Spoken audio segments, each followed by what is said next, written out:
got a lot of habits. Do a lot of laughing. Chewing she get.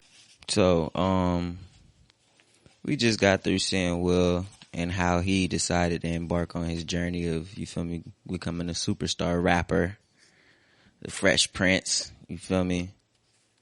We're gonna get right into chapter 6. It's called Ignorance. Wonder what this is gonna be about. We didn't know shit. The tour bus was pulled up on Woodcrest. We'd all agreed we'd meet at my house because my street was the widest. My whole family assembled to see us off. Mom, Daddy, Gigi, Ellen, Harry, Pam was home now too. But Melanie said she couldn't bear to see me drive away. We had said our goodbyes the night before. Neighborhood kids had never seen a tour bus before, so they buzzed around, checking the tires, peering into the luggage bays, and talking to the driver. Somehow Dana had done it. Girls Ain't Nothing But Trouble lit up local radio in May 1986, finally. When it first came out in March, it had stumbled, but by late May, it caught fire. We were hearing that it was getting played in Delaware, New Jersey, and even New York City. I graduated from high school in June, which meant that I had an entire month as a senior with a hit record on the radio. That's too much power for one 17-year-old to have. As I ran off stage in my cap and gown, waving my diploma. As I ran off stage in my cap and gown, waving my diploma. I ran to hug my mom, but she jokingly refused to hug me, snatched the diploma out of my hand and said, "Boy, this is mine." By July, Dana had me and Jeff locked in the Studio 4 in downtown Philadelphia recording our debut album, Rock the House. Because Jeff and I had been making songs since the day we met, we finished the album at light speed. But Dana kept messing with the songs, remixing and re-engineering them, and ultimately running the production. Our relationship with him was already souring, but we didn't have time to focus on that. We had a hit song and had to figure out how to capitalize on it right now. We did a few shows up and down the East Coast with LL Cool J and Houdini, including a couple of sold-out gigs in New York City. Then we booked our first full tour. We will be opening for Public Enemy and 2 Live Crew, 2 of the biggest hip-hop acts in the country at the time. We fed our luggage into the belly of our tour bus, my biological family ceremoniously presenting me unto my new hip-hop family. JL was my new father. He was the mature one. He was the adult in the room. He gave my mom and daddy our itinerary, complete with a bus routing, hotel names and phone numbers, venue addresses and dates, agendas, names, and contact info. JL was 21 going on 22. He was the oldest, and mom and daddy were relieved he was in charge. Omar was the youngest. He was only 16, and even at that age, his fashion sense was fire. He always had to have the hottest gear, and was the only person I've ever known who traveled with an iron. Most groups had at least 2 or 3 dancers for symmetry, but Omar's leg surgery had been so effective that we only needed him. He and I grew up about 10 doors down from each other. He had been a witness to most of my major events of my life so far. He'd seen me through Raleigh choppers, cowboy boots. He'd bagged more than his share of ice. He'd even lied to me as I was being deposited into the back of an ambulance. Oh yeah, man, definitely. You definitely dunked it.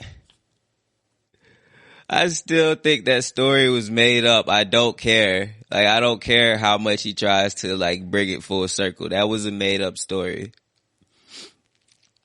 Omar wouldn't be graduating high school until next year, so JL had to walk up the street to his house to promise his mother that he would take responsibility for Omar getting his homework done and maintaining his honor roll status. Ms. Brown, who had already played a key role in the naming of the Fresh Prince, had made this a condition of Omar being allowed to go on tour with us. Miss Rambert, you don't have to be concerned, JL said to Omar's mom. I graduated from Overbrook. Will graduated from Overbrook, and I give you my word, I will make sure Omar graduates from Overbrook. Over the next year, JL helped Omar do his homework in hotel rooms, on tour buses, at rest stops, and they even missed our day at Six Flags over Georgia because of Pythagoras. Reddy Rock had stayed out partying the night before. He was exhausted. He threw his bags on the bus and was fast asleep in his bunk before we even pulled off. Jeff had gotten a brand new Anvil case to transport his turntables, records, and beatboxes. At the time, because of my excitement, I didn't notice, but Jeff was quiet until himself that day. In subsequent years, he would confide in us that because of his sheltered childhood, every time he would have to leave Philly, he suffered extreme anxiety attacks and other physical reactions. He would have 30 to 40-minute vomiting spells, but for the longest time, he never said a word. We had all decided that if we were going to be traveling around all of the stages, towns, and cities, it would be unwise to go without security. And in the early days of hip-hop, security was defined as your biggest and tallest friend who didn't smile. Ours was Charles Alston, a.k.a. Charlie Mack. Charlie Mack was raised in South Philly, one of the rougher sections of town. His parents were separated, and he lived with his mom.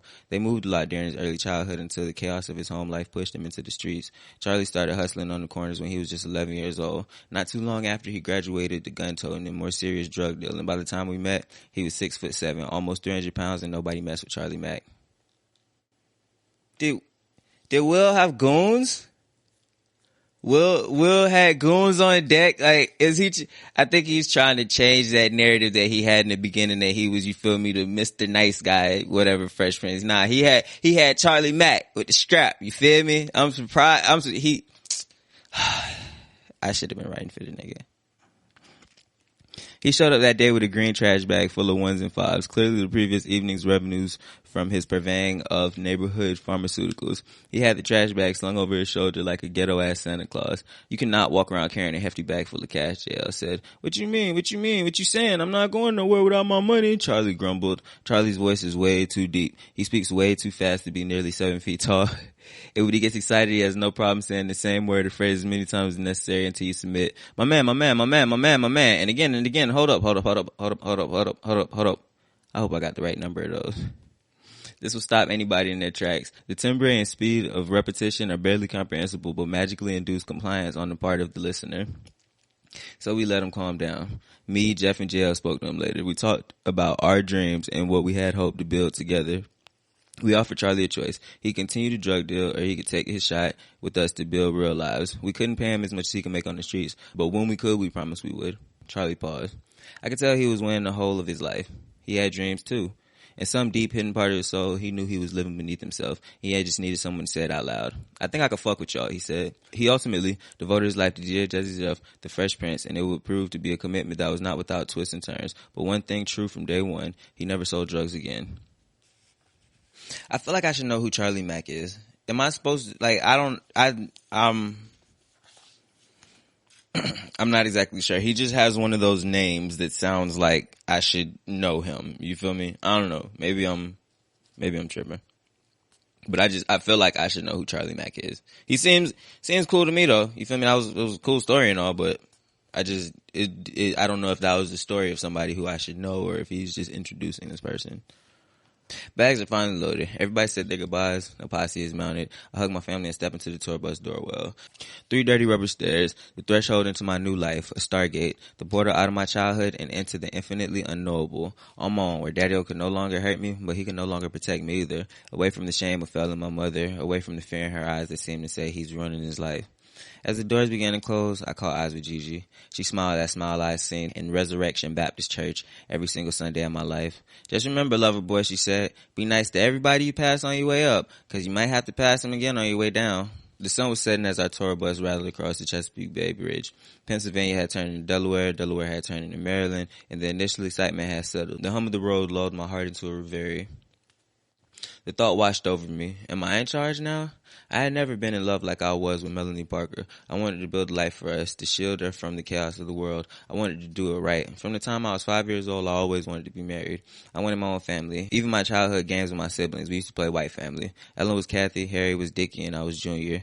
Later, my fantasies as a teenager never involved having multiple girlfriends or wild orgies. My fantasies always involved one woman. I wanted to ravish her with my complete, undivided devotion and affection. I wanted to be the best man she'd ever known. I wanted to fulfill all her dreams, solve all of her problems, take away her pain. I wanted her to adore me. I wanted to be so trustworthy and emotionally reliable that I would cleanse her impression of all men. And if I could have killed a dragon for her, climbed up her hair, entered the heavily guarded castle, and then if my kiss worked as an antidote to the poison she'd ingested, that would have just been a little icing to my love cake.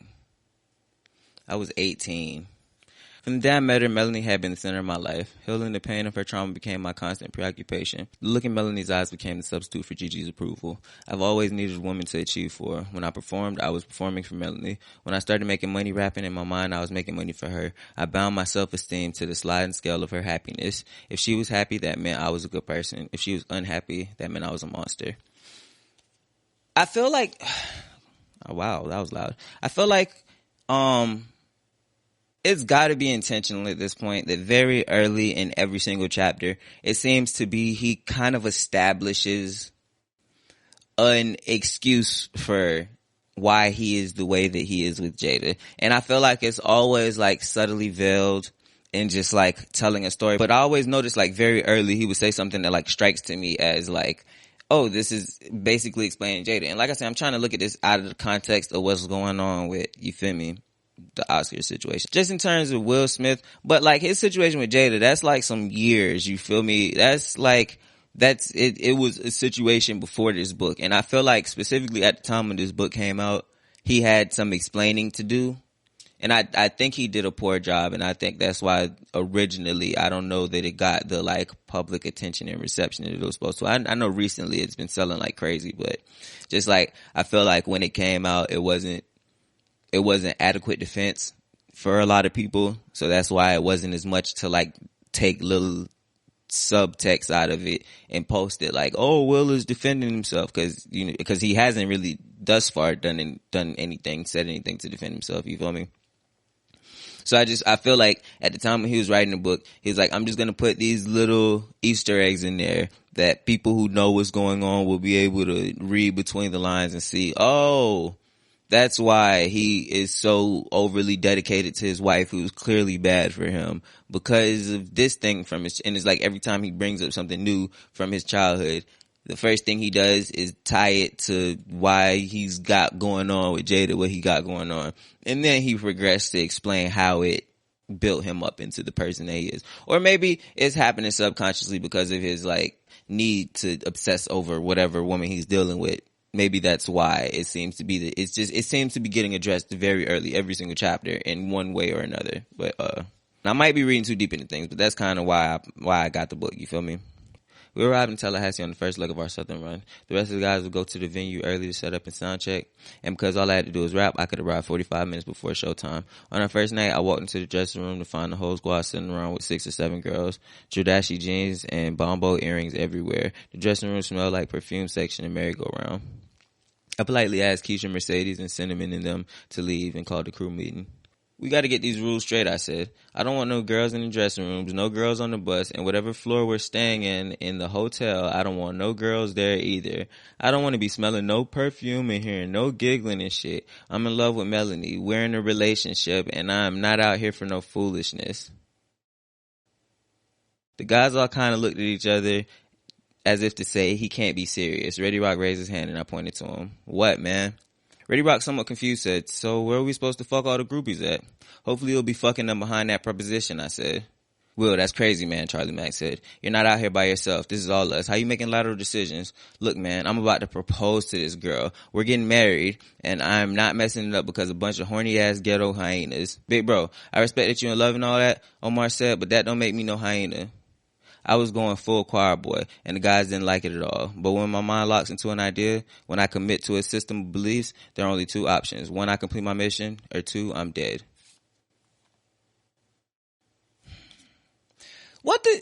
I struggled to get through that last paragraph a little bit because I'm confused reading it. And then when he got to his friends, like I could understand why they didn't even react angry. They were just like, yo, what is this? What the fuck is this nigga talking about? I thought he was going to come in. I'm trying not to cuss. I forgot. But I thought he was going to come in on some like, oh, we need to be focusing on the show. We need to get da-da-da. And then I be reading a little bit ahead of what I'm actually said out loud. And then when I seen the words like, oh, I don't want no girls on the floor, we're staying at the hotel, it took my mind completely out of like being able to focus on the rest of the stuff coming out of this man's face hole. Like, Will is something else, bro. I feel his homies too, cause like, this is the issue that I got, cause like, I used to hang out with like a bunch of people that was like, had baby mothers and you feel me, all that type of stuff. They were in serious relationships and they real life be expecting that to like permeate onto the people surrounding them. Like, oh, since we're hanging out, this, that, and the third, we can't have blase, blah, we can't do this. And it's like, I just need it for somebody to be like, but bro, we not fucking Melanie. And see how he feels about that. The irony that's probably not what Will wants to hear. Will would probably be more okay with them just being like, all right, well, we'll follow the rules. And then after you done with her, you feel me? Tell her to come holla at me. This is just ridiculous. I guess I said all that to say this. This is utterly ridiculous, and I have no idea what will possess this young man, even in such an early age, to think that this was passable for acceptable. Like, no, bro. No, bro.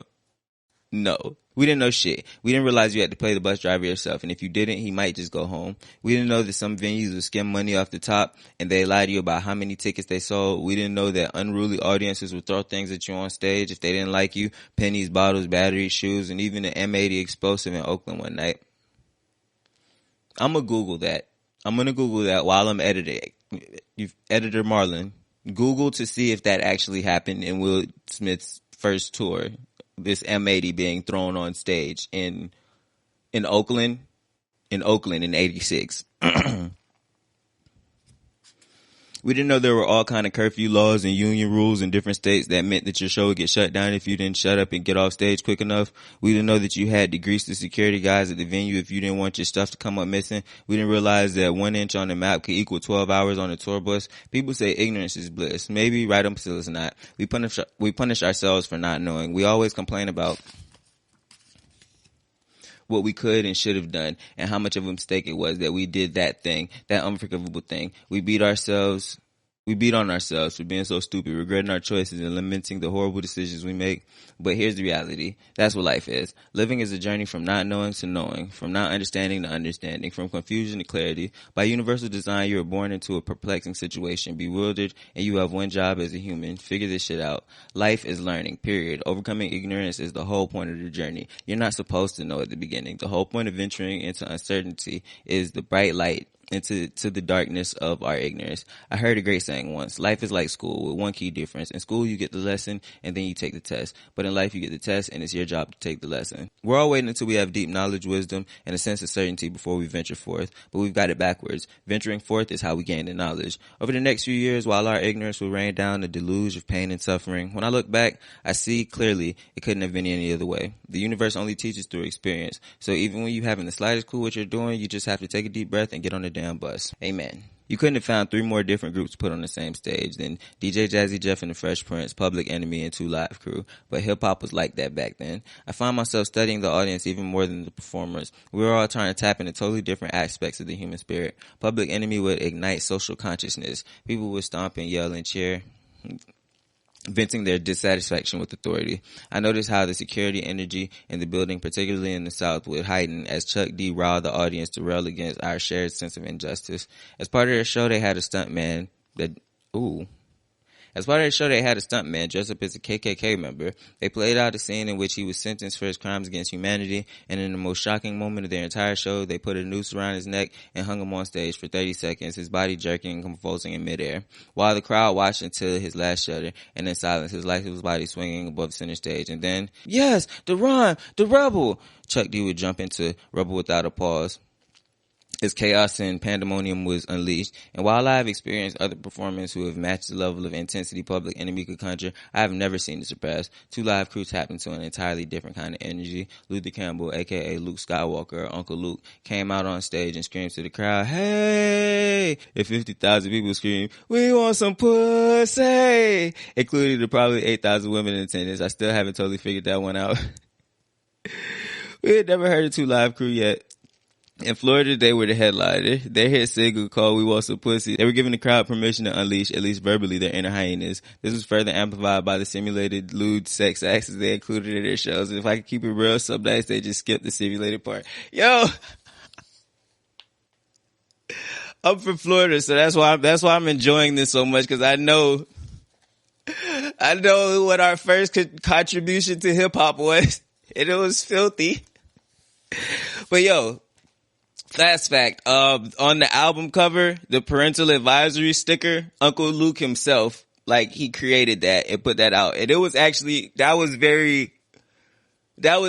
a really monumentous moment for hip hop, just being able to do that. So like, I understand the relevance of it, but like, just thinking back to it, like, that was the first thing that we contributed was, "Hey, we want some pussy." But the funny part is, you could walk into a party right now, a DJ right now at the party could bust out with that "hey," and everybody knows what's coming next, and they still gonna kind of pop off. Or at least, I don't know, at least in Florida, they would still pop off if you play Uncle Luke, "We Want Some Pussy." But that's just, I don't know if you can see it on my face that I'm really into this. But what really caught my attention was how smart everybody was. This was an era when authority, be it government, business, law enforcement, even many parents were skeptical and fearful of the growing influence of hip-hop and hip-hop artists. Rap concerts were met with stringent scrutiny, particularly when we turned through southern states. When you're on tour with Public Enemy and Two Live Crew in Georgia, South Carolina, Mississippi, and Alabama, rest assured your ass was going to get stringently scrutinized. Before the concerts in the South, there were always meetings with local sheriffs and chiefs of police to inform us of the local laws and status that governed the behavior that would be tolerated on stage. We were informed that any infringement would lead to an immediate end of the show, and we would be forcibly pulled off stage and arrested. Needless to say, both public fellatio and hanging Klansmen were frowned upon in Mississippi. Fuck that. Given the high stakes, those meetings would inevitably escalate into social debate and legal interpretation. Chuck D knew the law. He had local advocates, community leaders, and legal scholars arming him with the counter-arguments and information necessary to defend his First Amendment rights. And when all else failed, he had bail money pre-organized. And what was not going to happen was some local sheriff telling him he couldn't perform his show exactly the way he wanted to perform it. He hung a Klansman every single night of that tour. Luke Skywalker, on the other hand, wanted to get arrested. He saw it as supremely effective publicity. Uncle Luke was a brilliant entrepreneur. He owned his own record company, distributor, agency, and merchandising groups, not to mention barbershop, supermarkets, and nightclubs. He hadn't yet worked out how to expand his business beyond his regional foothold, but he knew that if he got arrested in Macon, Georgia, that Baton Rouge and Shreveport, Louisiana would sell out within 24 hours of the headline. And on top of that, he'd had a perfectly lovely time on stage. He was also well aware of the growing national and international spotlight that was shining on the question of art versus morality. At the time, Tipper Gore, then the wife of Senator Al Gore, was leading the charge against profanity in entertainment. Back then, FCC rules forbade broadcasting profanity, and Two Live Crew didn't have a single record that didn't have profanity in it. Even record store owners were getting arrested for crimes of obscenity for selling their albums.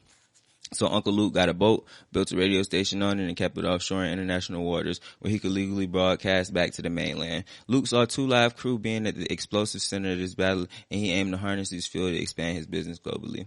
Eventually, the U.S. Court of Appeals ruled that rap was protected by the First Amendment. More than 20 years later, Luther Campbell ended up running for mayor in Miami-Dade County. I remember sitting in those meetings wanting to raise my hand so bad and say, "Excuse me, Mr. Sheriff Officer, sir, you don't need to look at me because my grandmother agrees with you. But honestly, you could probably just arrest him right now because Chuck is definitely going to hang a Klansman tonight. And Luke never gets past the first chorus before his balls are all the way out." Yo, Will, that was funny, but that wasn't cool, bro. That wasn't cool, bro. That was lame as hell, actually. I'm laughing because that was funny, but that was lame as hell, bro. Don't do that. Don't do that. I wouldn't have put that in my book, bro. Whoever told you it was cool to leave it in there, like, they should tell you, like, bro, this is, read the room. Oh, he keeps going. Now, our show, Mr. Officer, sir, is good, wholesome family fun. Jeff is the best DJ on earth. Ready Rock C can make the, I'm sorry, I'm reading in the Uncle Tom voice, and I don't know if he's probably still speaking in his own voice. Now, our show, Mr. Officer, sir, is good, wholesome family fun. Jeff is the best DJ on earth. Ready Rock C could take the theme from Sanford and Son and make it sound like it's underwater. Omar couldn't even walk till he was 6, but now he's the best damn dancer since. Who might you know? Who's a good white dancer? Fred Astaire? And if there was ever a black kid you wanted your daughter Becky Sue to bring home, I promise you it's me. You won't have no problems out of us. Are we free to go now? I probably should have been reading that in an Uncle Tom voice. That's lame, Will. Like, that's not cool, bro. Like, I want to know what Chuck D and Uncle Luke had to say about this, like, when you weren't around. Cause it's like, all right, if I'm cool with getting arrested cause it's good for me, let that be my business. You feel me? If you know the law well enough to where if I know the law well enough to where I'm not gonna get arrested and I got people let that be my business. But you can't just be like, "Hey, Mr. Officer, you should just arrest these guys now and then go do a show with them." Like, that's corny, dog. Like, I'm disappointed. I feel like you're setting me up right now for you to come to some big realization like Carlton did when he was in jail. It has to be. This has to be what you're setting me up for. Otherwise, like, That's lame, Will. I don't remember JL speaking once in any of those meetings. Instead, he filled legal paths with notes. He studied every single word. He later went back to the research, the statuses. He met with Public Enemy's managers, made friends with tour promoters, picked Luke Skywalker's brain about major labels versus self-distribution. JL spent less and less time going with us sightseeing the clubs and to amusement parks, and more time studying the music business from any and every angle. Touring had opened our eyes to the industry and the intricacies of how it actually worked. Public Enemy had a management company, accountants, A&R reps, and road managers. We just had JL, Word Up Records, Dana's record label. Still didn't have any other artists signed to it. Dana didn't tell us how many records we sold. Our record still wasn't available in any stores outside of Philly. But the breaking point for me happened when we found out Dana had not been returning calls from Russell Simmons. Back then, Russell was arguably the single most important person in the hip-hop world. He had represented artists and producing records since 1977. He co-founded Def Jam Records, the biggest hip-hop label in the 80s, and he had groomed, managed, and produced all of the biggest acts, such as the Beastie Boys, Run DMC, LL Cool J, and Houdini. Russell absolutely loved DJ Jazzy Jeff and the Fresh Prince. He was raving about the first line of Girls Ain't Nothing But Trouble, where I say, oh my eye, man, this guy just walked up to me and punched me in the eye, man, talking about how I was just trying to talk to his girl, man. I don't even know her, man. I don't remember that line from the song neither. I feel it, maybe I need to just go back and listen to the old school music that I used to listen to. Now, like, when I be listening to old school music, I just be listening to the music from like when I was in high school and stuff, cause it's old school now, cause niggas is old. But back in the G, I promise I used to listen to old school music and stuff, and I don't remember this song starting off with him already punched in the eye. I didn't even think that was the first story. I thought this song started off with him like in a bar watching the Mike Tyson fight. Cooling and watching the Mike Tyson fight. Right? Am I tripping? I'm gonna, Editor Marlon, go and research this too and check to see if I'm, cause this is Will's book. Obviously he's right and I'm wrong, but I just don't remember that being how the song started.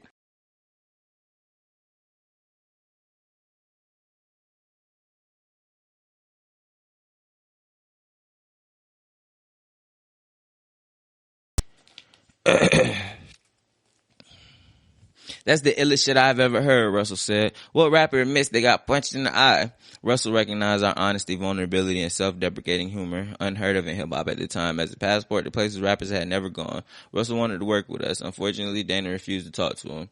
I've always marveled at JL and Dana's opposite reactions to Russell's enthusiasm. Whereas Dana was threatened by Russell's interest, JL saw Russ as a potential teacher and a gateway to new opportunities, and JL had a plan. Even though Dana controlled the recording of our music, JL controlled the management of our career. He agreed to turn over the management of DJ Jazzy Jeff and the Fresh Prince to Russell Simmons and Leor Cohn at Rush Management under 3 conditions. 1, they would put Jazzy Jeff and the Fresh Prince on tour with their biggest artists. 2, they would hire JL to oversee our account. And 3, they would teach JL the business. Russell agreed. It is so painful when people I care about miss the opportunity to elevate. I've been in this kind of situation maybe 50 times in my career. I'm trying to climb and fly as high as humanly possible, and I want to take the people I love with me. But invariably, at critical moments when the necessity to level up presents itself, some people like JL rise to the occasion and others fall. Whether they don't see the grander vision or can't take the heat of the fresh challenge, or they're trapped in some hidden self-defeating narrative over and over. I have suffered the pain of waving from the bow of the new ship as they're left behind standing on the shore. You got to get us out of this Dana deal, I said to JL. It doesn't work like that, JL said. So he could just hold us back and there's nothing we could do? Doesn't he have some legal responsibility? He has a contract, JL said. You just make the records. Let me figure this out. Hip-hop was now a global business, and DJ Jazzy Jeff and the Fresh Prince were now primed to be packaged and sold to the world. We needed national and global distribution. Jive Records was based out of London. Jive would later become famous for masterminding the careers of Britney Spears, NSYNC, and Backstreet Boys. But back in the 80s, they were the biggest hip-hop label in Europe. With Dana controlling our record in the United States, JL orchestrated an international distribution deal with Jive to sell Rock the House overseas. Jive hired Dana's Word Up Records to be the official distributor of DJ Jazzy Jeff and Jazzy and Jeff and the Fresh Prince in the United States. Official distributor of DJ Jazzy and Jeff and the Fresh Prince. DJ Jazzy and Jeff and the Fresh Prince in the United States. Did I just catch a typo? I'm gonna feel dumb if I'm missing something, but I'm looking at the words here and it says distributor of DJ Jazzy and Jeff. And I thought DJ Jazzy was Jeff. DJ Jazzy and Jeff and the Fresh Prince in the United States. On the surface, this appeared to be an easy one for Danny. He get to keep selling our records in the States while Weed gained bigger profile worldwide and going to the studio on Jive's dime. Basically, Jive would cover all the costs, but Dana would still get the revenue stream at home. Dana couldn't wait to sign that contract. Dana got a big check and sold our international rights to Jive. Jive immediately remastered and re-released Rock the House in March 1987 with a new cover and a new burst of energy, and it became a significant global hit. They were also able to sell this new version as an import in the United States. Dana realized that he had opted for a one-time payment instead of a royalty, and he could do nothing about the import, so he demanded more money and threatened to refuse all cooperation with Jive. A legal battle ensued, and as soon as the lawyers started digging into our paperwork, they figured out that I had been 17 when I signed the contract with Dana. Under Pennsylvania law, anyone under the age of 18 cannot legally sign a contract without a parent or guardian present. I had signed mine in the lobby of a studio before a recording session. Therefore, in legal terms, our contract with Dana never existed. Just like that, Dana Gimbin was out of DJ Jeff in the Fresh Prince business. Dana was furious. At first, he blamed Jive and Russell Simmons, but lacking the lawyers and money to go after them, he decided to exact revenge on the next best thing, me. People in the neighborhood started pulling me up. Hey man, Dana's really upset. Just watch your back. Then one night he pulled up outside our house, parked his car in the street, and just sat there. I was terrified, but Daddy-O never flinched. Not saying a word, he opened the front door, walked up to Dana's car, and leaned down into the open passenger side window. Daddy-O saw a gun on the dashboard. Can I help you, Daddy-O said. Where's that motherfucker at? Dana corruptly responded. Well, if the motherfucker you looking for is Will, he's in the house. You welcome to come in and kill him now. And the whole family's home too. Cause if you touch Will, you're gonna have to kill all of us. But we ain't accepting no fucking threats from you. Daddy-O immediately turned his back on the man who could easily have shot him and strolled into the house. I'm not sure if it was his military training or his upbringing on the streets of North Philly, but he taught me a valuable lesson that day. It's better to die than to walk around scared. I was in the living room, peeking from behind the curtain. I watched as Dana put his car in drive and drove away. What possessed Dana? What made Dana think that was going to end in any other way? He said he pulled up outside his house, and I just innately assumed, hold up. My bad. He said Dana pulled up out his house, and I just innately assumed that he meant some other house he was staying at. I was like, there's no way he pulled up to Daddy-O crib with that type of, you feel me? And then what possesses you to think that, like, cause Daddy-O was being sarcastic. I don't know if you noticed that or not. Daddy-O was not about to let the man go in the house and actually kill Will. But it's like, what would make you think that he was? Like, what would possess you to do that? And my thing is I liked Dana at first. I liked Dana, but that was dirty. But that's what happens when you involve money with anything, no matter your relationship with people, unless it's family. Like, I don't know. He probably was never fully invested from the beginning, and it was all just like a dick measuring contest with his brother to see who can make the most out of this new black people music. Was Dana black? I don't know if he mentioned if Dana was black or white. In my brain, Dana's white. I don't know if they actually said it in the book. I assume Dana Goodman was white. Right? But yeah, that was chapter 6. I'm finna just get into chapter 7. It's called Adventure. Alright, I'm gonna defend my theory now.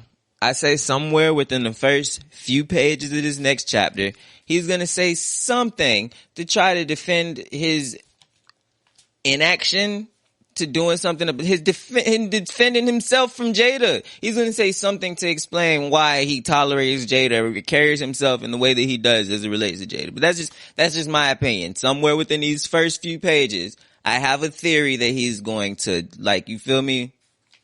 Start talking about his relationship with the woman he loves.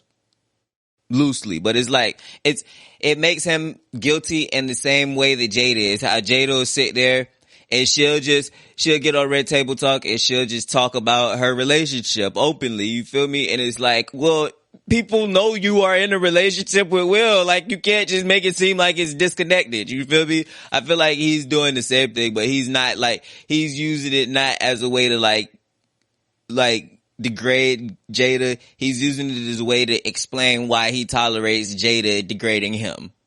Yeah, that's my theory. I could be wrong. You feel me? If this book were a movie, we've now reached the montage scene where the music kicks in. For the Love of Money by the OJs, and everything goes great. Our hero can't miss. He's on the come up. Every shot goes in. Every kiss burns with the passion of 1,000 suns. He can't get to the bank fast enough to cash all the checks. His name dances off the lips and rings in the ears of the high and mighty. No longer emblazoned on the side of his pants, his moniker now bounces off his chest in 24-karat herringbone gold littered with ethically sourced diamonds. It became clear in this year that he was never going to college. As you should, Will. That's hot. Oh, that's hot. That's hot. Our debut album, Rock the House, led by Girls Ain't Nothing But Trouble as the first single, and now plugged into the international distribution system of Jive Records, ended up going gold, selling more than 500,000 copies, and would eventually reach number 83 on the Billboard 200 chart. And while that wasn't necessarily considered earth-shattering at the time, Cinderella had made it to the ball. Now, I don't want to be the old guy at the end of the bar yapping about how much better music was back in his day, how these kids don't know nothing about real rap. There's actually brain science that theorizes that the songs you hear in your teenage years become embronzed in your emotional memory, heightening their nostalgic power beyond any other period in your life. That's not what's happening here. I get that that's what's happening with other people, but this is not some dopamine-induced opinion, blinkered by wistful memories of a fairy tale adolescence. No, what I'm saying is objectively and factually true, and he put factually true in bold letters. The late 80s was the greatest time in hip-hop history, period, full stop, amen. That's objectively incorrect. And I'm gonna hold my opinion on what I think about it, on my reasoning why he's objectively incorrect and what the actual right answer is until he's done going on his little, you feel me, rant about the freaking 80s. But just to sum it up, before he even gets into it, absolutely nothing was at its best in the beginning. That maintained itself.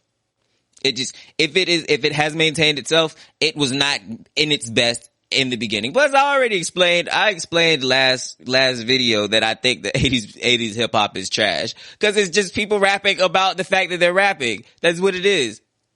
And the idea that he went through all of that, I stumbled like 3 times to read exactly how wordy he had to put it, just to put something wrong at the end and say, oh no, factually speaking, 80s hip hop is the pinnacle. Like, shut up, Will. Shut up. Full stop. Amen. Get out of here. Oh, okay. Like I said, I know he's going to try to explain it. It's going to be wrong. It's going to be wrong. Please be seated. Allow me to make my case. From the moment Jeff and I stepped on the tour bus in late 1986 through summer 88, we performed nearly 200 shows. And I would like to list a few of the hip-hop icons with whom we shared a stage. Imagine this in my trying not to be an asshole voice.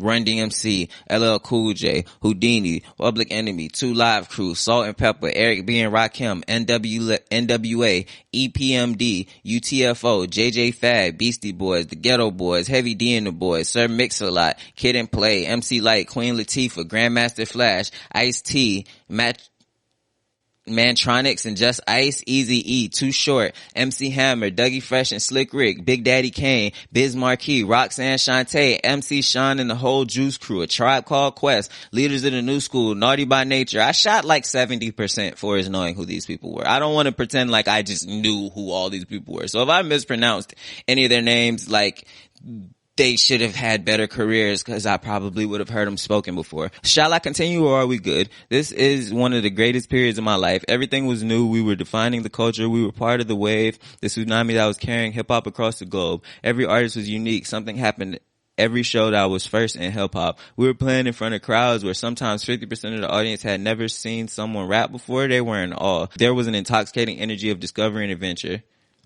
Was that his argument? That's... So let me get this straight. So Will says, okay, everybody else, I understand that literal psychologists with degrees in the discipline say, the music that you heard during this type of time in your life is going to have this effect on you. And he says, yeah, no, I get it. But that's everybody else. That's everybody else. That's not me. For me, it's different. And let me explain to you why it's different. Well, because I'm Will Smith and got to go on tour, and let me just name for you the list of almost still relevant people that I went on tour with. Then goes down this full list of people that he went on tour with, and he's like, need I say more? Like, bro, what? Like, literally any artist that is signed, especially if you have an international distribution deal, is going to be able to make that exact same argument. And then he's like, oh, well, everything was so new. We were the pioneers. Sometimes we'd be at shows and 50% of the people would have never heard someone rap before. And I would like to argue that it has the exact opposite effect. I think that it's part of the reason why it's not good. I would much rather rap at a show for a whole bunch of people who have heard somebody rap before. They understand the rap culture and things of that nature. Like, bro, how was that your argument? Like, you know what? I'm gonna just pretend like I didn't read that sentence. And then he even adds, this is like the next line that comes out of his mouth. This was one of the greatest periods of my life. Like, bro, you're proving the point. Like, I'm just gonna tell myself that he just didn't say that. I'm gonna tell myself that he was like, yeah, psychologists say that this is the best time period in your life for remembering music, and yeah, they're right. And I fall into the category everybody else like, well, trying to be special. Like, no, bro. I shouldn't have got that upset. I shouldn't have got that upset. It's 'cause 80s hip hop is trash, bro. And I'm sorry. It's real good. It's real. If you love 80s hip hop and you grew up on 80s hip hop, it's real good. I love it. They're very clever and witty with their rhyme schemes, and you know, I don't know. We don't need like digital stuff that. This was a time in my life rich with first encounters and mind-expanding new experiences. Like, why did you say that? I'm sorry. I know I just went on this whole rant and just read another sentence, but like, why? Why did you say the whole thing about psychologists proving the point that you're just nostalgic? Dismiss it just to go on a rant about how nostalgic you are. Will's funny, bro. This man is hilarious. This was a time of my life rich with first encounters and mind-expanding new experiences. The executive who ran our account at Jive was a Japanese woman named Ann Carly. At first, Jeff and I were a little confused at how she was going to direct our careers, and then she spoke. She had been in the heart of the initial burst of hip-hop in New York City. She fed Jeff and me a global diet of the world's hip-hop colorings. I could feel my spirit of adventure awakening. I discovered the vital importance of travel. It lends critical perspective. Things that had been debilitating problems in my mind on the streets of West Philly had barely existed in a rodeo arena in Omaha, Nebraska. I made a promise to myself that I would eat anything that the locals ate. I've eaten blackened alligator, sea slugs, camel, and chocolate-covered crickets. Everything tastes like chicken. It doesn't. I just always wanted to say that. I wanted to see and do everything. That wasn't funny, Will. Hey, I know you was trying to be funny. Like, bro, that was such a 1980s joke, bro. Everything tastes like chicken, bro. Nobody says that anymore, dog.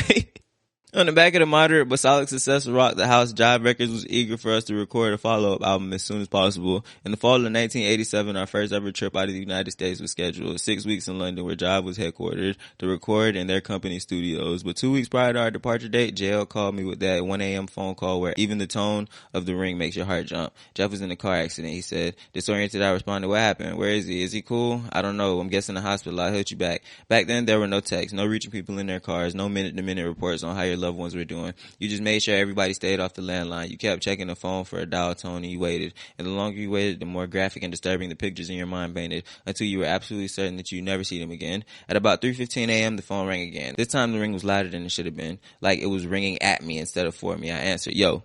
He's cool, JL said. His right leg is broken and he has a cast from his hip to his ankle. Other than that, he's fine. But the doctor said he shouldn't fly. We need to postpone the trip for about 8 weeks. In the background, I heard Jeff scream out, I don't give a fuck what the doctor say. In 2 weeks, I'm gonna be on a plane to London. And true to his determined spirit, 2 weeks later, we were checking into the Holiday Inn Swiss Cottage. It was me and Charlie in one tiny cramped ass room, and JL, Ready Rock, and Jeff and his full length cast in another. Just 5 Philly kids, dreary English days and dank English nights, with a private recording studio set aside just for us on Jive's dime. We spent more than a month in London, and I couldn't have told you a single thing about the city. We didn't walk through Hyde Park or visit Westminster Abbey. We didn't see Buckingham Palace or climb to the Tower of London. We didn't sit in a 1,000-year-old pub and eat fish and chips, and we were sure as hell didn't go to no soccer match. We never even adjusted from our jet lag. We woke up at 4 p.m. every day, hit the studio by 6, worked till about 6 a.m., grabbed some free breakfast from the Swiss Cottage buffet, and went to bed around 7 a.m. We kept the schedule for almost 6 weeks, and it was bliss. Except for the one night that Jeff decided he wanted his cast taken off. His 6-week appointment to have it removed fell while we were still in London, and his leg was starting to itch, but he didn't trust Britain's National Health Service to take it off. He was more comfortable if me and Charlie Mack did it. As a general rule, if someone asks me if I could do something, the answer is always yes. A delusional trait that both Charlie Mack and I share wholeheartedly. It's a cast. I'm saying it's just a cast. Just take it off, Charlie Mack said indifferently. I too felt confident in the basic simplicity of the operation. It was just a cast. I called room service and requested a steak knife. Little did I know that British hotels didn't carry steak knives. This would make the process of cutting a piece of steak too easy for them. Undeterred, I said, well, can you send up 30 butter knives, please? What are you going to do with 30 of them? Are you just going to use a couple of them and then... No? Am I tripping? Whatever. The Swiss cottage butter knives had a tiny serrated edge at the tip, which suggested they weren't actually butter knives. My plan was I'd give Charlie 15 knives and he'd begin cutting at Jeff's ankle, and I'd take 15 knives and start cutting at Jeff's hip. The way the math played out in my mind, by the time we'd worn out the serrated edges of the butter knives, we'd have successfully met at Jeff's knee for a quick high-five celebration before making the last ceremonial cut. I had a vague memory that this too ended meeting the middle process we successfully employed in the building of the Panama Canal and equally in the construction of the United States railroad system. The cutting began, or lack thereof, butter knife after butter knife bent and fell. As confusion grew into frustration on Charlie's sweat-moistened face, "Yo, these knives ain't doing shit," he said. I was 12 years old the last time I had a cast, and at that time they were made of plaster of Paris. Apparently cast science had advanced since then, and just made out of some new alien material that I later learned was fiberglass. About 6 knives in, I called a halt. Undeterred, I suggested that Jeff get into the bathtub. We'd make the water as hot as he could take, it thereby softening that puppy up. I assured Jeff it'd come right off. He agreed. Me and Charlie helped Jeff into the bathtub, both legs fully submerged, and then we waited. Pretty soon, a look of concern washed over Jeff's face. "Yo, man, y'all need to get this shit off. It's tightening up," Jeff said. I remember thinking, what will MacGyver do? MacGyver was a hit 1980s TV show where the lead character, Angus MacGyver, would get into all kinds of predicaments, only to come up with some ingenious solution. As I was attempting to channel my inner Mac, I heard the door to the hotel room open. A few seconds later, Jeff poked his head in the bathroom. By this point, Jeff is squirming and moaning in the bathtub while Charlie Mack and I on our knees holding 2 butter knives with 28 others scattered all over the bathroom floor. JL took a long pause, presumably trying to puzzle out what he was seeing. Stumped, he shouts, "What the fuck are y'all doing?" JL, Jeff squealed. "You gotta get this shit off my leg." "Why are you in the tub?" JL had spent the previous 2 years working at a hospital, so while it was not his expertise either, he at least knew that you don't soak a fiberglass cast in hot water while it's still on somebody's leg. "You can't get that cast wet like that. Just get it off, y'all," Jeff wailed. "Stop bitching, man. It can't be that bad," Charlie said. "Get him out the goddamn tub," JL barked. "You don't need to be yelling at us, JL. That don't help shit," Charlie snapped back. Me, Charlie, and Jeff got out of the tub as instructed and laid him on the bathroom floor. We had been keeping canned foods in our hotel room because Swiss cottage room service wasn't all it could have been. JL immediately went over and opened a can of beef stew. With the jagged-edged aluminum lid, he came over to Jeff's cast, and whereas Charlie and I had been trying to cut vertically up and down the cast, JL made a gentle horizontal move across the cast, and like Grant through Richmond, in less than 90 seconds he had made a full-length incision, which Charlie and I were able to easily pry fully open. Jeff was free. Angrily, JL threw the top of the beef stew can into the trash, and as he exited, he grumbled, "Y'all are stupid as shit." In medical scenarios, we may have been Dumb and Dumber, but in the studio we were fire. Those recording sessions were probably the purest creative experience I have ever had in my career. We recorded so many songs, and the record company loved so many of them, they decided to attempt something that had never been tried in the hip world of rap. DJ Jazzy Jeff and the Fresh Prince will release hip-hop's first double album. Jeff and I had no concept of what this album was going to do, whether it was something fans would want to hear, whether MTV would like it, whether radio stations would play it, whether hip-hop heads would diss it. None of this crossed our minds. All we cared about was that we were inspired and inflamed by the creative process. We were having fun. We were best friends at the center of our family, and we were on the cutting edge of a burgeoning global art form. We were riding high, but in hindsight, imperceptible seeds of impending disconnect were being sown. Some people thrive at high altitudes, but others can't breathe. And what do people do when they climb a mountain and realize the air is too thin? They try to get back down as fast as possible. Quincy Jones called it altitude sickness. In high school, Reddy Rock and I had been friends. We would ride around every single day battling and creating. We were inseparable, but as DJ Jazzy Jeff and the Fresh Prince began to take shape, human beatboxing was becoming less and less of a core art form within our group. The record company was also not interested in songs featuring human beatboxing. The result was that Clay was being pushed to the fringes of our new family. I was telling him not to worry, I got you. I said in hindsight it was too much change too fast, and the experience demanded emotional maturity that was far beyond what any of us possessed. And to make matters even more painful and complicated, Charlie Mack and I were becoming locked to the hip. We weren't just sharing a hotel room together, we were sharing every aspect of our lives. There's even a song on the album celebrating my relationship with Charlie Mack. Charlie Mack, the first out the limo. The song developed from Charlie overdoing his security job. He'd sit in front of the limo with the driver and he'd be pissed off at me and Jeff got out before he did. He would bark, "God damn y'all, let me secure the perimeter before y'all step out." There are no songs on the album about Reddy Rock. From 1987 until 1990, I did not step outside without Charlie Mack with me. Whereas Jeff and JL were quiet, introspective homebodies, Charlie and I were loud, raucous, center of attention party seekers. We were always looking for something to get ourselves into. We both loved to party. We loved to talk. We loved traveling and gambling and fast cars, and women loved us. Charlie not only matched, but he also challenged my adventurous spirit. The joker never wanted to sleep. If we were only in town for 10 hours, he didn't see any reason to spend a single minute in the hotel room. Many a day, he literally dragged me out of bed to go to Paisley Park in Minneapolis, or to go hear a speech given by some activist in Chicago, or demand that we take a picture on the Strip, which is what Charlie calls the Champs-Élysées in Paris. Come on, man, he'd say. You get to sleep all you want when you're dead. The other part of our chemistry was that Charlie and I are both incredibly competitive, absolutely delusional in our high self-regard. We'd spend entire days arguing about who would run faster and who's a better driver, who could throw a football farther, who was more handsome, who was funnier, who was smarter, and most of all, which one girls like more. Charlie absolutely hated it when a woman walked past him to flirt with me. He could not figure out why a woman would want to waste time with me if she could have him. He finally begrudgingly concluded that, man, the only reason girls want to get with you is because you're famous. To which I replied, nah, Charlie, you get it backwards. I'm famous because all the girls want to get with me. We were the yin to each other's yangs. We filled in the gaps in each other's life experience. We saw each other's blind spots and augmented each other's deficiencies.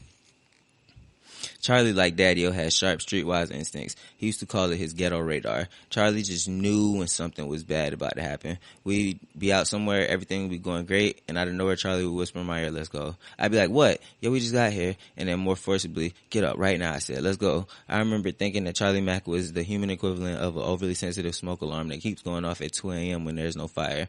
And because it's a smoke alarm, you can't ignore it, because one day there may actually be flames. But Charlie Mack was an infallibly, perfectly calibrated hood smoke alarm. Every single time I'd be grumbling in the parking lot as the sound of gunshots rang out from the party we just left.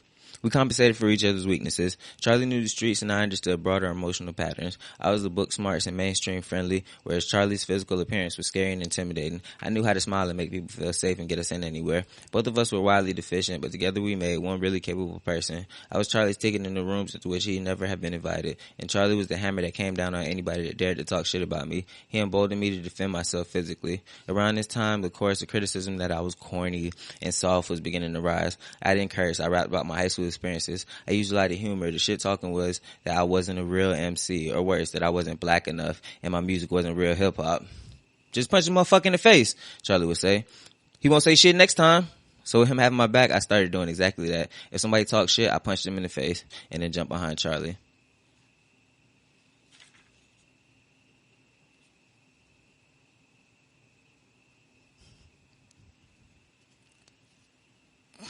I recall saying earlier in this book, maybe Will Smith has this history of just punching motherfuckers in the face. I might have said slapping people in the face that we just don't know about. However, this is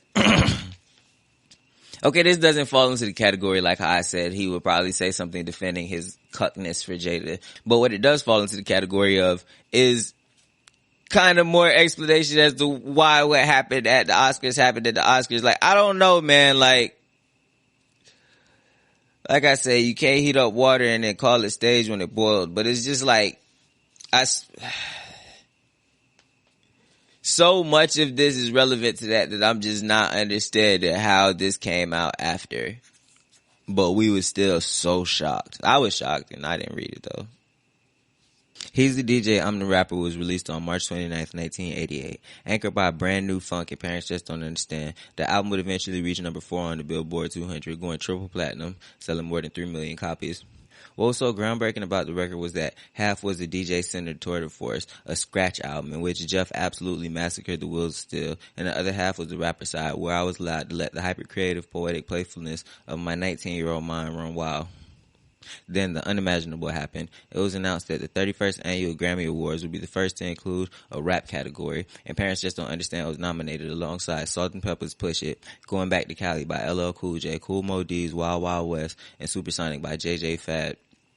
This was the first time I ever saw Jeff cry. I was excited beyond anything I'd ever experienced, but I'm not an accomplished crier. I wasn't mature enough to ask back then, but I always wanted to know exactly what part of it was so emotional for Jeff. Was he thinking about his cancer as a child?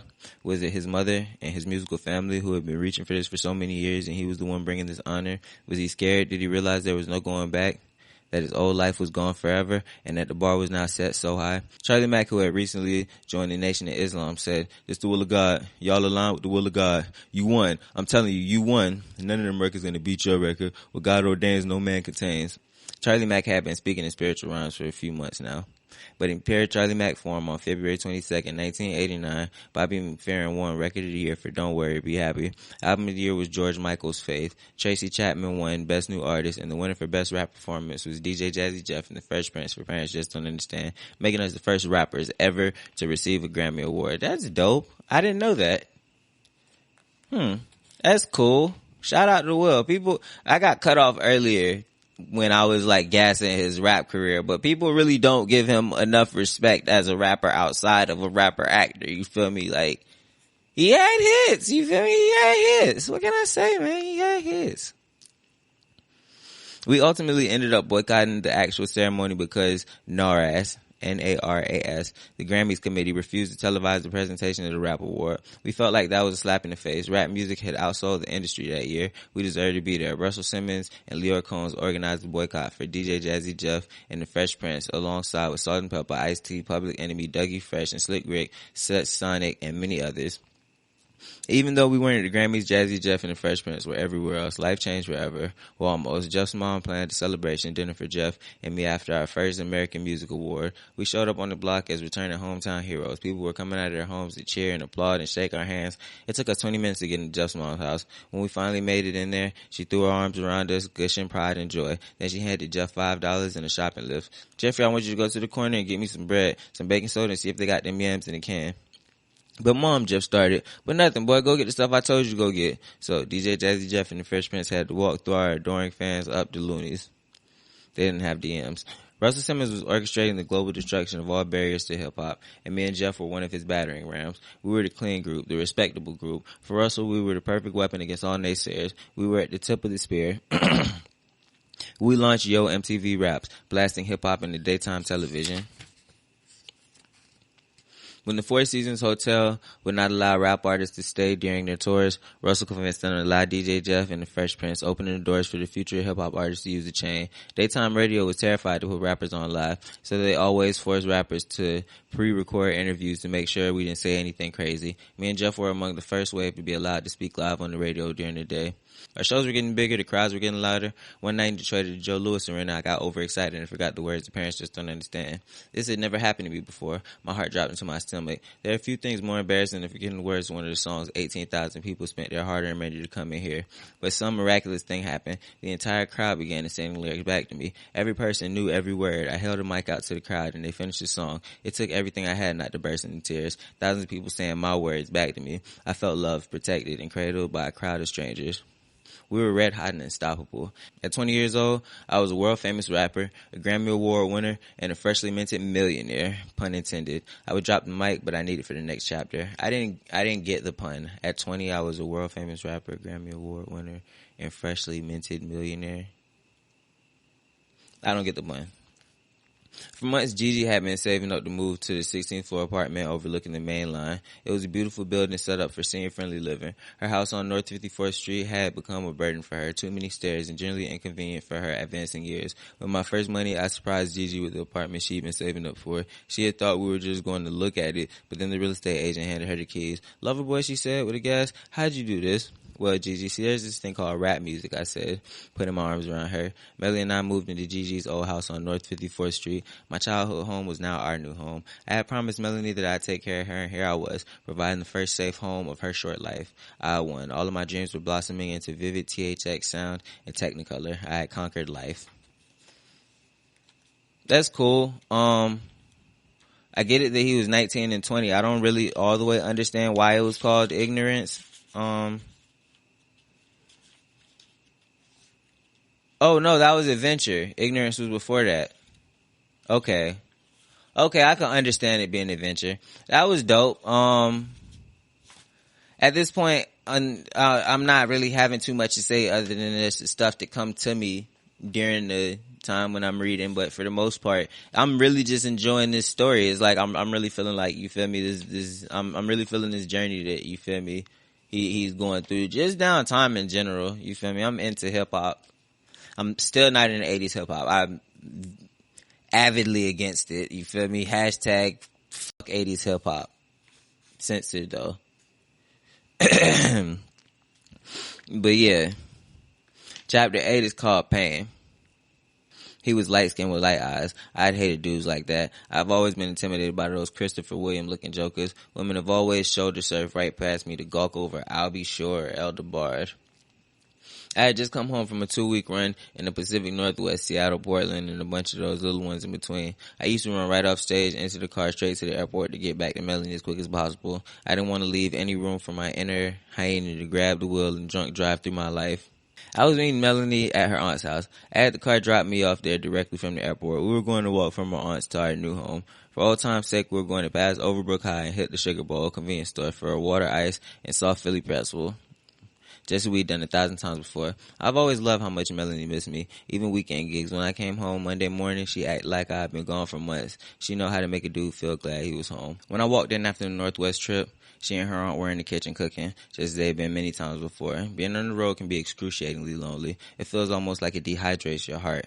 Her aunt was in her usual dark blue hijab with her glasses way down to the tip of her nose so she could see into the pots. The smell of the food seemed to soften and quench my parched soul. Melanie was in one of her art smocks that doubled as an apron. I always thought that was weird. Paint is chemicals. That schmock did not belong in the kitchen. I looked at Melanie. Everything was the same except something wasn't. Her energy was odd. Something was off. Because of my upbringing, it's almost as if I have a shock collar wrapped around my central nervous system. When I perceive that something is askew, that someone's external behavior is out of sync with what's going on in their heart and mind, my body experiences what I could best describe as a gradual rising electrical current. I feel a bzzz, and then it feels like I'm shivering, but I'm not cold. The kitchen was hot, but I had chills. We sat down, we ate dinner, we talked about the neighbor's dogs. Melanie's aunt had once been to Portland. She didn't like that section of the country. Too rainy. Melanie was laughing too much. Bzzz. After dinner, we watched Trading Places. I know every word Eddie Murphy says in that movie. He was my idol. Melanie and I had seen it at least 10 times, but tonight she kept laughing too hard. Bzzz. Her aunt went to bed. We were finally alone. Melanie snuggled into me. I had missed her a lot on this trip. We kissed, but her kisses felt less like affection and more like something that she thought she'd better do if she was going to successfully hide the fact that she had fucked somebody. Bzzz, bzzz, bzzz, bzzz. Okay, so I guess he skipped last chapter. He skipped last chapter so he could drop this bomb at the beginning of this one. This man's wildin', bro. Like, I'm gonna read a little bit more. I'm gonna see how he reacted and things of that nature. Maybe I'm gonna learn something about life. You feel me? Maybe I'm gonna learn something about life. To this day, I don't know how I knew or how I felt so confident to commit wholeheartedly the way I did to my instinct, taking an arm from around my neck, pushing the way I stood up and yelled, "You think I'm stupid?" What Melody said, but not strongly enough. "I know what the fuck you did. Stop looking at me like I'm stupid." I was all in, every chip on the table. I was holding nothing, but she folded. "I'm sorry," she said, bursting into tears. "It only happened one time, but I don't love him. I'm so sorry. I love you. We were just friends, and then you were gone. I didn't know what you were doing out there. I was missing you. I swear to God, I won't do it again." What? I was right? But no. Why? I had been knocked unconscious in the past. My first day at Overbrook High, when I was hit in the head with a lock, there was a blue flash, and then you're in a strange alternate universe where all of the things you once believed are now up for grabs. Gravity, cause and effect, love, whether or not it rains in Southern California.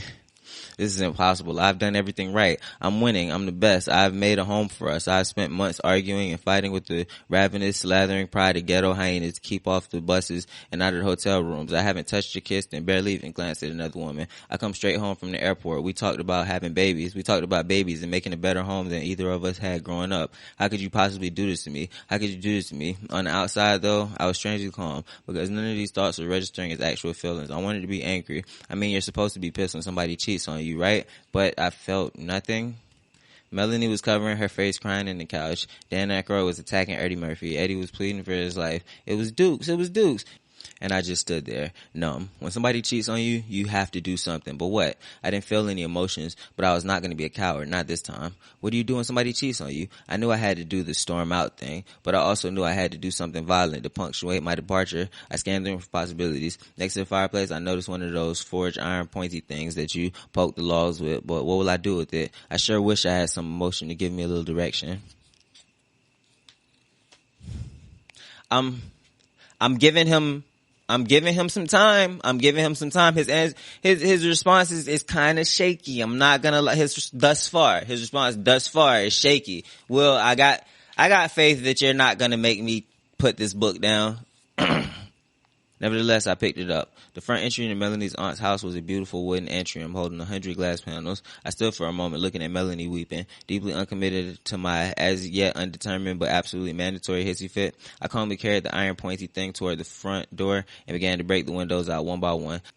Nevertheless, I picked it up. The front entry to Melanie's aunt's house was a beautiful wooden atrium holding 100 glass panels. I stood for a moment looking at Melanie weeping, deeply uncommitted to my as yet undetermined but absolutely mandatory hissy fit. I calmly carried the iron pointy thing toward the front door and began to break the panels out one by one. I guess I smashed about 12, maybe 15 before I felt I had sufficiently done my performative duty as a cuckolded 20-year-old. I slammed the pointy thing to the ground. It scared the hell out of me. It clanged a lot under the I can't focus. Like, bro, Will, what are you talking about, bro? Can you get to the part where you're like, yeah, I divorced her and then never did it again? And like, cause I know as he's writing this, he has to be thinking about his current situation, and for him to like still be reminiscent of it as I was just unemotional, and for him to refer to himself as a cuck in that situation, it just doesn't make sense that you would forgive your wife for doing. What is worse than that? What is worse than that? I'm trying to give him a chance. It's just the more and more I read, I'm having such a hard time, because it's like, bro, what are you talking about, bro? You a victim. You're a victim. Here we go, CSI. Yesterday I put ketchup over all my fries. Today I dipped them. Where was I even at? I slammed the pointy thing to the ground. It scared the hell out of me. It clanged a lot louder than I thought it would. Shit, what if Melody's aunt heard that? I thought I should probably go. Melody and I were supposed to be walking home together, but instead I decided to walk the Woodcrest alone. My mom had finally had enough. She had kicked Daddy-O out while I was on tour. It's time for good. Daddy-O had moved into the apartments above the ACRAC office. I knew my mom would be home alone. It was about a 22-minute walk. I could not believe I had just broken all those windows. I couldn't locate where it had come from within me. It seemed so strange to me. Break things because I thought I should, not because I was at all emotionally impelled to do so. This discordance was hilarious to me. Out of nowhere, I began to chuckle. Replaying the scene in my mind, I was thinking, Will, you're an absolute lunatic. And that made me laugh even more. This whole shit was hysterical. By the time I got to Woodcrest, my mom was sitting on the front step. Clearly, she had spoken to Melanie's aunt. She never sat on the front step. Her eyes were brimming. She was hoping to God that I was okay, but she was bracing for the storm. She knew her boy. When I saw her eyes, I felt how completely in tune she was to my pain. It wasn't just mine anymore, it was ours. And just like a blast of dynamite demolishing the dam holding back the river of agony, I collapsed on the sidewalk, 10 feet from where the tour bus had borne me away from her. My mom runs down, throwing her arms around me as I wail. My childhood home mutely staring upon my anguish. I had believed that leaving Woodcrest with me and I'd never have to feel this way again. How could she do this to me, mommy? Why did God let this happen? My mom said nothing. She just held me. I was an adult now. My problems were beyond her fixing. I could feel her tears falling on the back of my neck. She picked me up and took me home. Heartbreak should be considered a disease. It induces a debilitating state akin to mental illness. The pain I was suffering was so intense, I would have preferred to have been stabbed or beaten or have a tooth pulled without Novocaine. My girlfriend had cheated on me, which was proof to my shattered mind that I was a piece of shit. I reasoned that she wouldn't have cheated if I had been good enough. I failed another woman. I desperately needed relief, but as there was no pill for heartbreak, I resorted to the homeopathic remedies of shopping and rampant sexual intercourse. Shopping that next week, I flew 10 of my friends from Philly to Atlanta, and I closed down the Gucci store. Whatever y'all want, I got it, I said, slinging my Amex down the counter. I had an Amex card now. Unlike my heart, it was unbreakable. Money was flowing like the Nile. We had just launched the DJ Jazzy Jeff and Fresh Prince rap hotline. 1-900-909-JEFF was the first ever 900 number. Premium rate telephone numbers were a revolutionary new way to connect with fans. And basically, the predecessor to modern social media. Fans called our number, and we would leave daily messages, a few minutes long, about where we were and what we were doing. It cost $2 for the first minute and 45 cents for each additional minute. At the height of the popularity of the line, we were getting 5,000 calls a day. Do the math. My Amex wasn't just unbreakable, it was invincible. Rampant sexual intercourse. Up until this point in my life, I had only had sex with one woman other than Melanie. But over the next few months, I went full ghetto hyena. I had sex with so many women, and it was so constitutionally disagreeable to the core of my being that I developed a psychopathical reaction to having an orgasm. It would literally make me gag and sometimes even vomit. In every case, though, I had hoped to God that this beautiful stranger would be the one, the woman who would love me, who would heal me.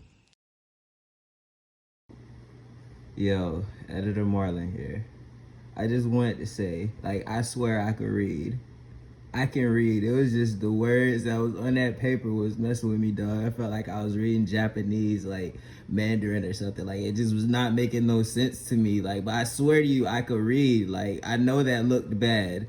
But take my word for it. Like, I promise you, that was Will's fault in my Jada voice. But back to the video.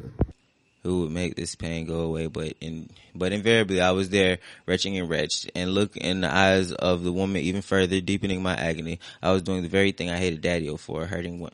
But what the, Will? Okay, so obviously this is the quote that I heard from people who read this book first that made me not buy it. And in full context, in complete and total context, like, I'm gonna finish reading it just because I started already, but boy, I want to put the book down because I respect Will. That's what it is. I want to put the book down because I have respect for Will Smith, because you feel me, I'm a fan of Will Smith, because I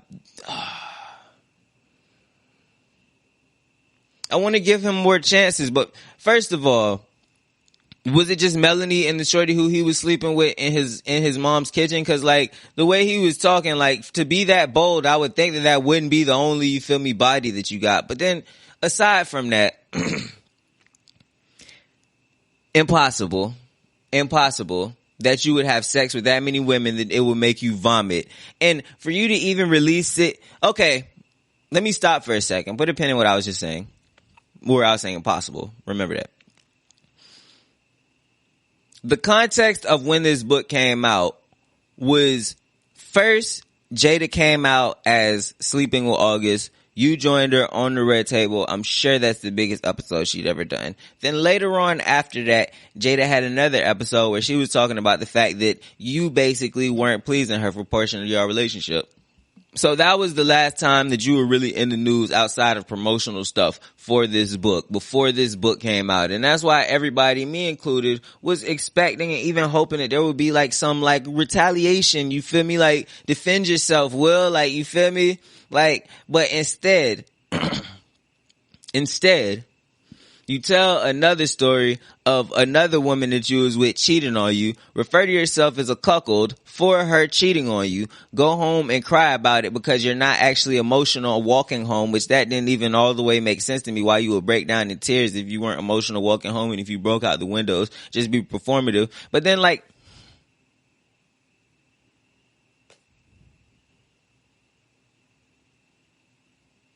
you do the obvious, Will. Everybody does that. Literally every guy does that. They be in a relationship where they're faithful. Not every guy has their shorty like go out and screw somebody else, but whatever happens in the relationship's over, and now you start having sex. Like, okay, you were a superstar, blase, blase, blah. Maybe that's why you were just having so much of it. But still, just the number can't be that high, because you said yourself that you thought that every single one of them was going to be the one. So it had to have been some at least like you couldn't be having like foursomes and fivesomes 3 times a day. You feel me? While with this expectation that every single one of these girls is the one. Like that puts some sort of constraints onto you. Like I doubt you're in a Wilt Chamberlain type category. You feel me? Even though we don't respect Wilt Chamberlain for some things that he said, we ain't gonna talk about. But still, like, and Will Smith was more famous than Wilt Chamberlain, like at the peak of their popularity. Definitely, without a doubt. Easily. Wilt Chamberlain was a basketball player in the 60s and 70s. Like, the NBA wasn't even that popular. Regardless, come on, bro. First, the thing about you talking to the police. Now this, no. Then the thing about you telling the guys that you not even gonna let nobody be on the same floor. You should have cheated. You should have cheated. That's your fault. And that's probably what everybody told you, and how you've come to the conclusion that it's your fault now that it's happened to you again, because you should have. You know what? I said I was gonna let this man keep talking to you feel me, rationalize, justify. I'm not seeing no rational justifications here. He got to the end of this chapter before You feel me? Before I come out here like Andrew Schultz next time with the armor on and just get the roast in his ass. Chris was making fun of Jada's baldy, but seriously, how is Will supposed to get turned on if she has a woman's haircut?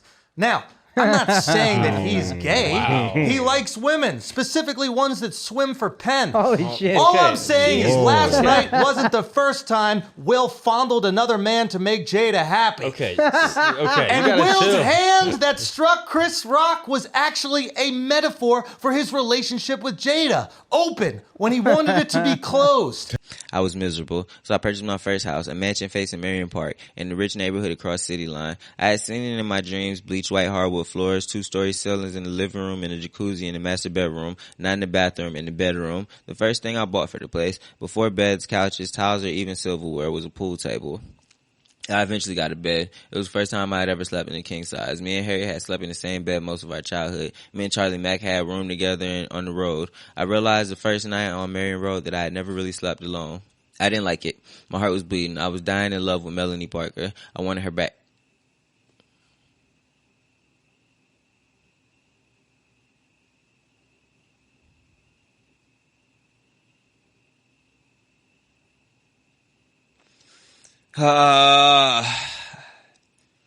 Man, this is hard.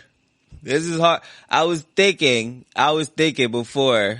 I was like, I don't know if I'm gonna do 2 chapters or 3. You feel me? I didn't know if I was gonna do 2 chapters or 3. And then when I got to the 3rd chapter, I was like, you know what? Yeah, let me do it. You feel me? Let me get this 3rd one done. I have regrets now. Man. Jeez, this is getting hard to read. And not because it's eloquently worded, neither. Like,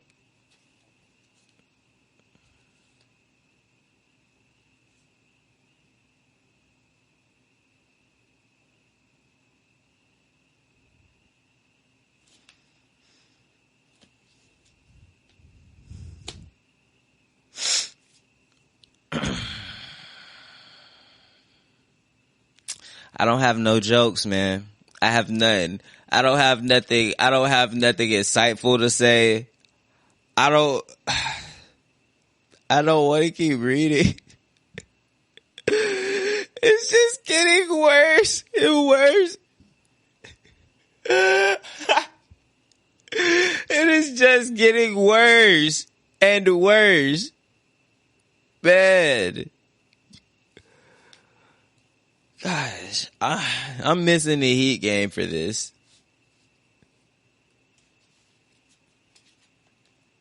My mind at the time still correlated performance with love. The entire basis for my self-esteem was fundamentally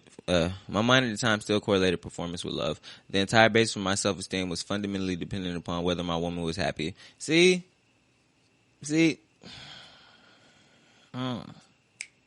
My self-image was inexorably bound up in woman's opinion and the approval of me.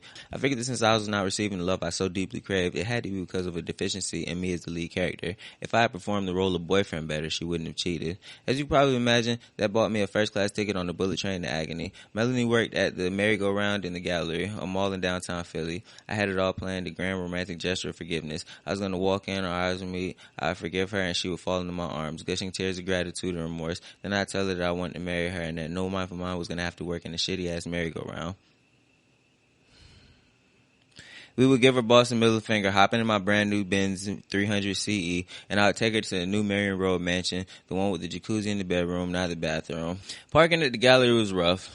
So Charlie Mack drove us. That way he could sit in the car and keep it parked right in front of the store so I could Romeo flex in the merry-go-round, sweep her off her feet, and carry over the threshold to the waiting bins. Beep, beep, Charlie hit the horn. Yo, man, you know I don't have no license, so if the cops come, I'ma just dip, Charlie said. This joke was messing up my whole production. Why don't you just get your goddamn license? I yelled. You know I got a gun charge. I can't get it yet. Just go get Melanie, man. Hurry up before 5-0 roll up. I ran into the store. It was a quiet day. That place was mostly empty. Melanie was behind the counter folding Jordache jeans. She didn't see me. I got the watch her for a few. I would have watched her longer, but Charlie didn't have a license. In those few moments, I knew I didn't want to be without her. Whatever was empty inside of me felt full when I saw her. All that ache was soothed. All that was thirsty was quenched. She looked up and our eyes met. There was a brief but undeniable moment of clarity. Melanie absolutely loved me, and I loved her. Bzzz, shit, my damn shock collar. I don't know what it is, but I trust it. I let my attention tunnel deeper inside of her. I walked her to her. We hugged. Still not right. Bzzz. I let go of her. We smiled. I scanned the store. He was light-skinned with light eyes. I hate dudes like that. Bzzz. I looked back to Melanie. She pretends to fold the clothes quicker.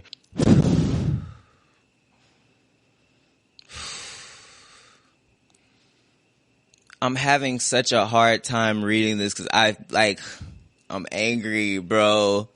I am angry. I let go of her. We smiled. I scanned the store. He's light-skinned. I let go of her. We smiled. I scanned the store. He was light-skinned with light eyes. I hate dudes like that. Bzzz. I looked back. He was light-skinned with light eyes. I hate dudes like that. Wow! How did I not catch that the first time?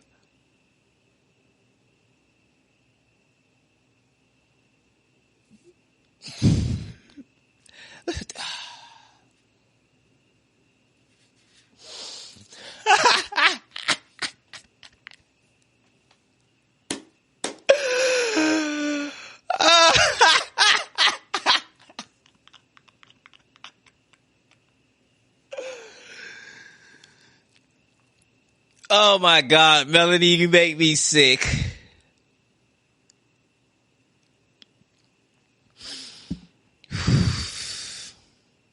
I look back to Melanie. She pretends to fold clothes quicker. My lunch break is in 15. We go get something to eat, she says. Bzzz. I look back to him. He won't make eye contact with me now. I see you, motherfucker. I charge across the store. He tries to get away guilty, but there's nowhere to hide in the merry-go-round. I'm all over him. Melanie is screaming. Somehow Charlie Mack appears and pulls me off him. The store is in a wreck. So are his pretty green eyes. Charlie is dragging me. I'm dragging Melanie. We scrambled into the getaway car. Nigga, I told you I had a gun charge. What are you doing? Charlie barked as we peeled away. That was Melanie's last day at merry-go-round. She promised to never see that guy again. It is just getting worse. It is just going from bad to worse to worse to worse to worse.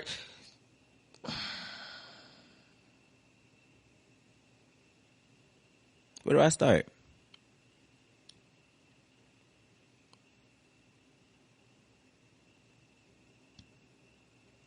So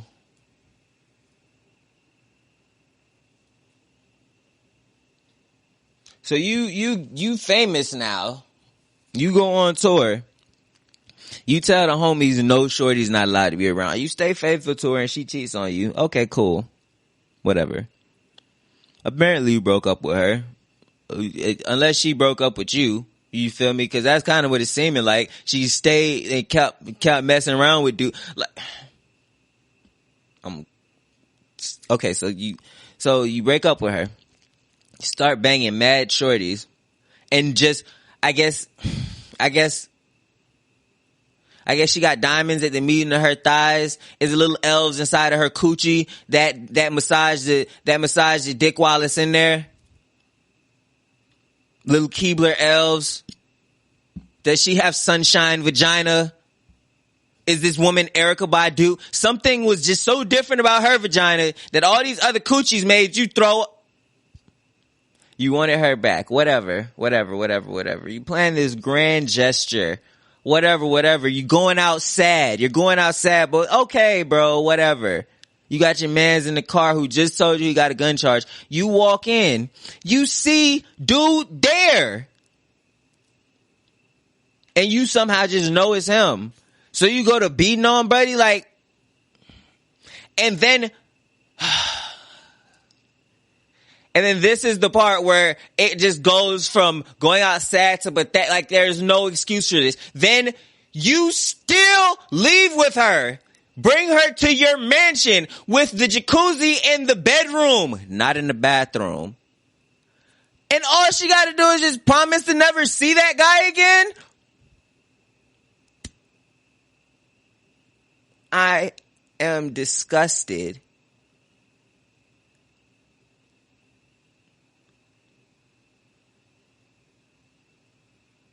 What is wrong with this man? Do we know the name of this particular mental disorder that he has? Cuckoldian syndrome?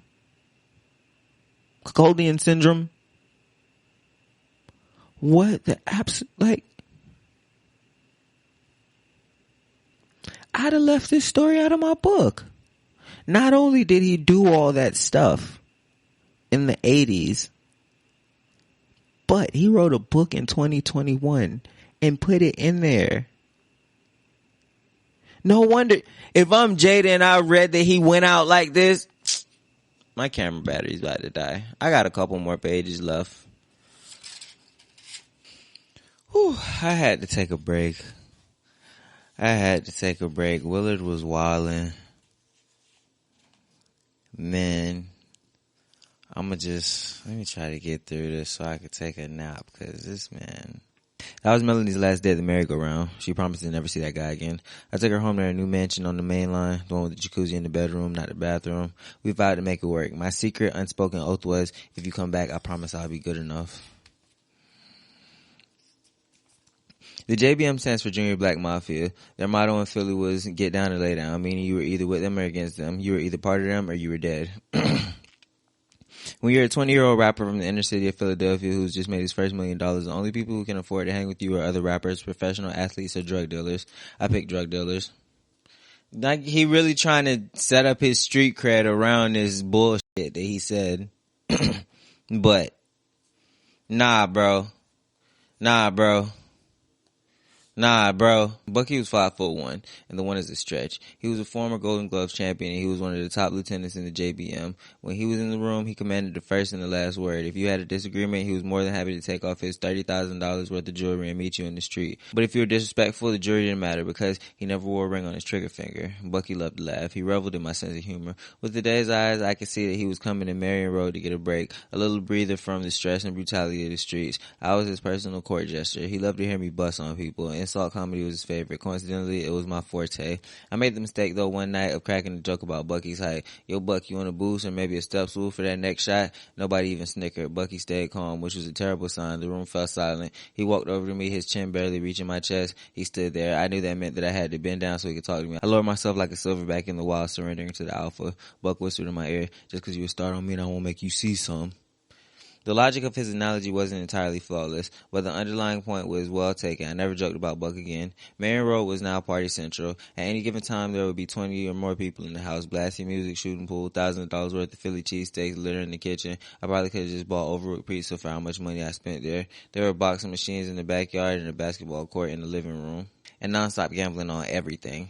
Needless to say, this environment was not conducive to Melanie's artistic aspirations. Willard, can you turn the music down a little bit, she'd say. My bad, babe. Give me an hour. I'm schooling these fools. I felt like my forgiveness had been such a gigantic gesture of love that she should be grateful to even be here. The truth was, I actually never forgave her.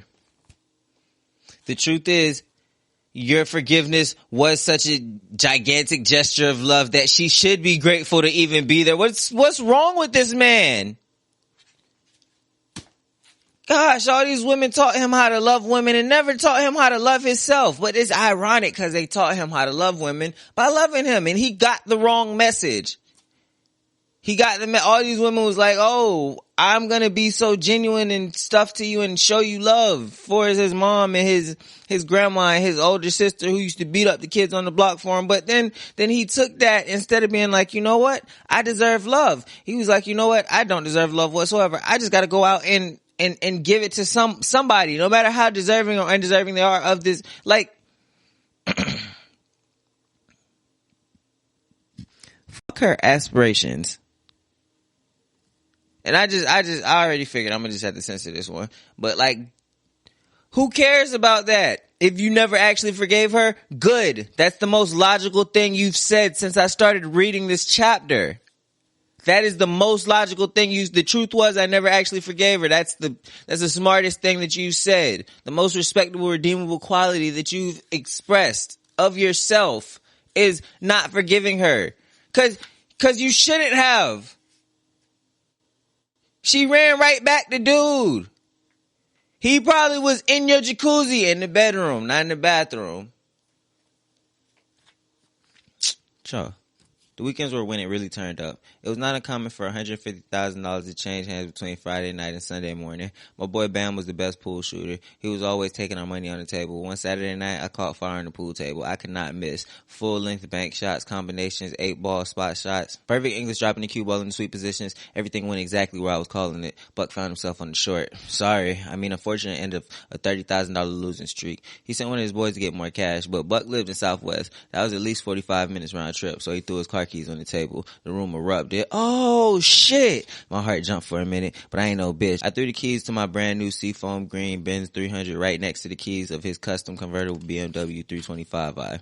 Rack 'em up, I said. I ran 4 balls off the break, high balls. The room was church silent. Bucky sized up his first shot. Easy 2-ball in the corner. Left himself great position on the 7 and inside. A little too aggressive though. Left himself out of position in the corner. He had to bank the 4 back under, but Buck ain't no bitch either. He ran the entire rack. All I could do was watch hopelessly, chalking my custom pool cue for a shot I may never get to take. Bucky lined up the 8-ball bank shot, cross corner. The 8 was sailing in slow motion towards the corner pocket. The gravity 8-ball was preparing to snatch my car keys with it to the abyss. A roar brewing as the ball approached. But no, the 8-ball clips the titty just enough to rattle it around and stand up in the jaws of the pocket. The room explodes. I've got new life, but I gotta do some real shooting. I've still got 3 balls in the pocket before I get a shot at the 8-ball duck in the corner. And if I miss one, Buck's back on the table and he's not gonna miss. My first ball is the dreaded straight shot, full length of the table. I don't play with it. I line it up dead center of the pocket, 2 to go.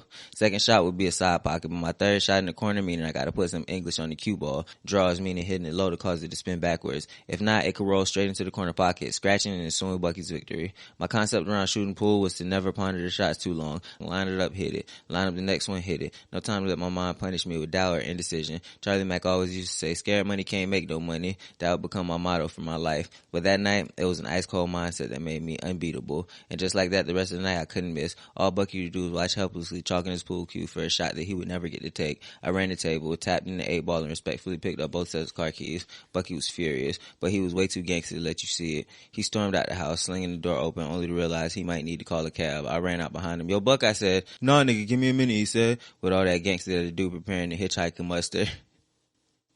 Buck, here. I held out his car keys. I'm not taking your damn car. What? He said, confused. You're my boy. I'm not keeping your car, I said. You serious? He said, looking at me like I had 4 heads. Buck, I'm not going to invite you to my house and then take your car. I'm an asshole, but not that much. I shoved the keys into his hand. I didn't realize it in the moment. I didn't recognize it in the moment, but I would see clearly later that this was a gesture of humanity that was non-existent in the environment in which Bucky was forced to survive. He noticed it and he became visibly emotional. Why you tripping, Buck? It's not that serious, I said. He gathered himself, shook the keys in his hand and said, cause I would have kept your car. I turned to go back in the house. Bucky chirped his car open and he yelled at me, hey, if anybody ever fuck with you, they got a problem with me. And he meant it. This man is determined to establish the fact that in the 80s he had goons. Okay, bro, I believe you. I believe you, bro. I believe that you had the hitters, bro. Jeez. Gosh.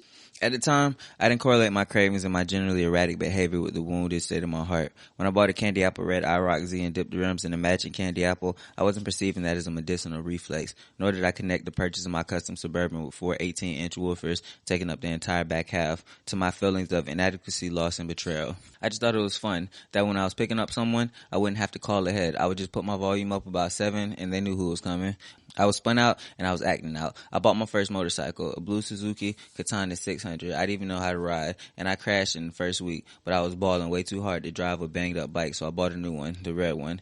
JL crashed that bike. The damage wasn't that bad, just some scuffs on the side panels, but then not to be outdone by JL, Harry totaled it. I figured this was a sign maybe bikes weren't for me, so I bought a turquoise T-top Corvette. I lined all of my cars and motorcycles up in front of my house and invited Daddy over so he could see how well I was doing. Daddy pulled up in his 2-tone blue Chevy work van. He always believed that vehicles should have utility. I stood proudly out front and he got out of the van. We hugged. I just got the vet last week, I said. These are all yours, he asked, looking disdainfully at my fresh new fleet. Yep, I said proudly. My arms were respectfully by my side, but in my mind, my b-boy stance was on swole. But why you need 3 cars, he said. You only got one ass. This wasn't exactly the response I've been hoping for, but his mathematical opinion fell on deaf ears. Because the 1988 Grammy for Best Performance went to DJ Jazzy Jeff and the Fresh Prince for Parents Just Don't Understand. That was a... He didn't say what his dad's response was, but I'm curious because that was a pretty good answer to me. Like, I'm feeling the b-boy stance through the words. You feel me? But I haven't forgotten what I was just reading. I don't forgive you, bro. Melly and I weren't having sex anymore. Something had been broken. We both wanted nothing more than for it to be fixed, but we were barely 20 years old. Our romantic dreams were far too fragile to survive the brutality of our immaturity. I don't forgive you, bro. I told you. I knew he was going to say something stupid. Like, here's what's bothering me. He never even came out and said she fucked somebody. What he said was he accused her of fucking somebody, not knowing whether or not she fucked somebody. That's what he said. He said, I accused her of having sex with somebody without knowing whether or not she had sex with somebody. And then she folded and said sorry, implying that she had had sex with somebody. She said, sorry, I only did it once and I don't care for, but he never really just came out and explicitly said she had sex with somebody. Then after that brief moment where he explains that to us, which he should have went in more depth. How did you feel about it? You know, now that you're back in this situation, what was your exact immediate response other than crying in your mom's arms? The next time y'all spoke, how did that go? Yada, yada, all this stuff. We don't even know how they broke up. Like I had to say earlier, I assumed that he broke up with her. He was so brief about explaining that part. Then he went on all these pages of rants about how he was just being such a sexual misfit. Then he came back to get her and she was with the same guy. Then he brought her back and he was just being such a bad person because he felt like she owed it to him, the gratitude, because she did. And now after all of this, when he says we're not having sex anymore, he says that as if they are on the same boat. They are not in the same river. But he has put them exactly on even footing just that quickly. This is why I say that Will Smith hasn't been out sleeping around on Jada. I swear I said this earlier. I said this in one of these earlier episodes. I said Will has not been sleeping around on Jada. I don't believe that Will's been sleeping around on Jada. I think Will has done something else that probably wasn't even that bad, and to him they're even. But I don't believe that the even part was Will sleeping around on somebody else also. And I got that impression from when he was like, all right, now I gotta get even. And she was like, oh, well, I believe that you've gotten it. And she wouldn't even come out and all the way say that he's gotten even, because she knew in the back of her adult mind, because Will is a child, she knew in the back of her adult mind, you didn't get even with me. What you did was probably nothing. But in your mind, you just that easily. You went through all of that explaining of how you were allegedly a bad person in your house at 20 years old after your girlfriend had just cheated on you while you were being faithful. Well, that's how you were supposed to act. And now you have put yourself on even footing with this woman who had somebody else's dick in her vagina while she moaned and asked for it more. But Will knows this already. Sometimes you be needing to go into in-depth graphic detail when you're explaining to your homie why he don't need to be a cuck for his girlfriend who cheated and go on about his life. And that's usually the line you gotta hit him with. You feel me? You gotta explain it real graphically in depth. But Will went through this. You feel me? Then he went through it again, and then he sat at the red table with Jada, and then August sat at the red table with Jada. So Will gets it. Will just don't want to have sex no more. I guess he threw up all of his feelings to have sex, so now he just wants to be emotionally attached to these women while they getting their rocks off with somebody else. It doesn't make any sense to me. Willard, how do you come to this conclusion? Like in this last paragraph, he did not even mention that she cheated. Our romantic dreams were far too fragile to survive the brutality of our immaturity. You make me sick, bro. I'm still a fan. I love his art, but gosh, Will, I wish that you just stuck to that whole keeping your life a secret thing. There's a picture book here. If I can find these pictures, which this is an odd place to put pictures, like family pictures, like for the next few pages, made out of like picture material and everything, and it's like an album, basically, a picture book with little descriptions of it. If I could find these pictures online or just like all of this stuff in any place, I know I could find this picture. I'll put it there. But if I'm not gonna type these descriptions myself, I just have to find this exact thing replicated, or else I'm sorry to say that y'all are just gonna have to take my word that these are some pretty cool pictures. I wasn't looking through the first few. Let me actually look through them.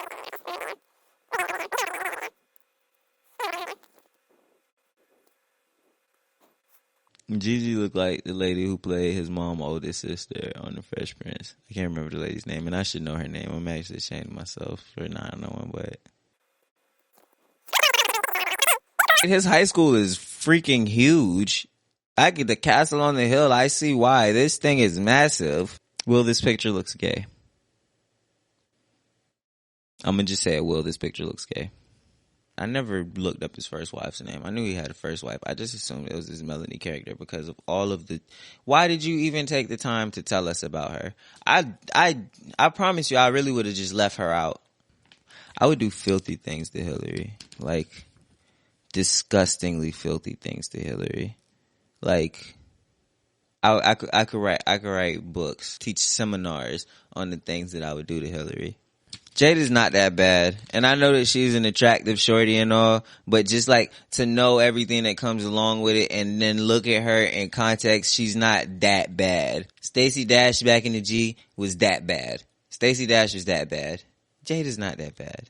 I started going to Los Angeles a lot. It was the first time I realized the vibrational power of a city. As soon as the plane would touch down in LAX, something inside of me would awaken in the line. Something I was, something LA was, clicked into harmonious agreement. The energy of the town excited me. I needed less sleep. I was always refreshed. My skin looked better. I was eating right. I wanted to work out. I was inspired. I've since realized the critical importance of environment. Choosing the city you live in is as important as choosing your life partner. I've been thinking I need to get out of Palm Beach for a while. I've been thinking that, and that's just, I feel like that was a nudge on my shoulder. Like, I'm telling you, bro, head west, dog. And I had just met Tanya Moore. She embodied the sunshine and the possibilities that define LA. The quintessential West Coast rider. Fine as hell, sophisticated, but sharp in the streets. She knew what neighborhoods to walk in and which ones to drive around. She knew that my red Phillies baseball cap should come off at LAX. I could put it back on as soon as the flight home crossed the Mississippi. Pooh Richardson was a star shooting guard for UCLA, which next to Millionaire Rapper was about as good a gig as a 22-year-old black kid could get. He was born and raised in the heart of South Philly, and he walked around UCLA like the damn mayor. Pooh was everything on that campus, and when his Philly homeboy showed up, he laid it out. Pooh was dating Tanya's cousin, Tigger. Those two letters shouldn't be next to each other. Who basically managed Pooh's life. She handled his food, his press. She would clear the room when he needed to get ready for practice. It was a relationship mindset that to me at the time seemed so mature. Pooh was a star, but he literally wouldn't know where his sneakers were. His one job was to play basketball well. TG did everything else. When I saw them together, I knew I wanted that. They were partners in the Pooh Richardson going to the NBA business. He ended up playing 10 years in the league. Me and Charlie Mack rolled up to the Pauley Pavilion where UCLA was, playing Stanford.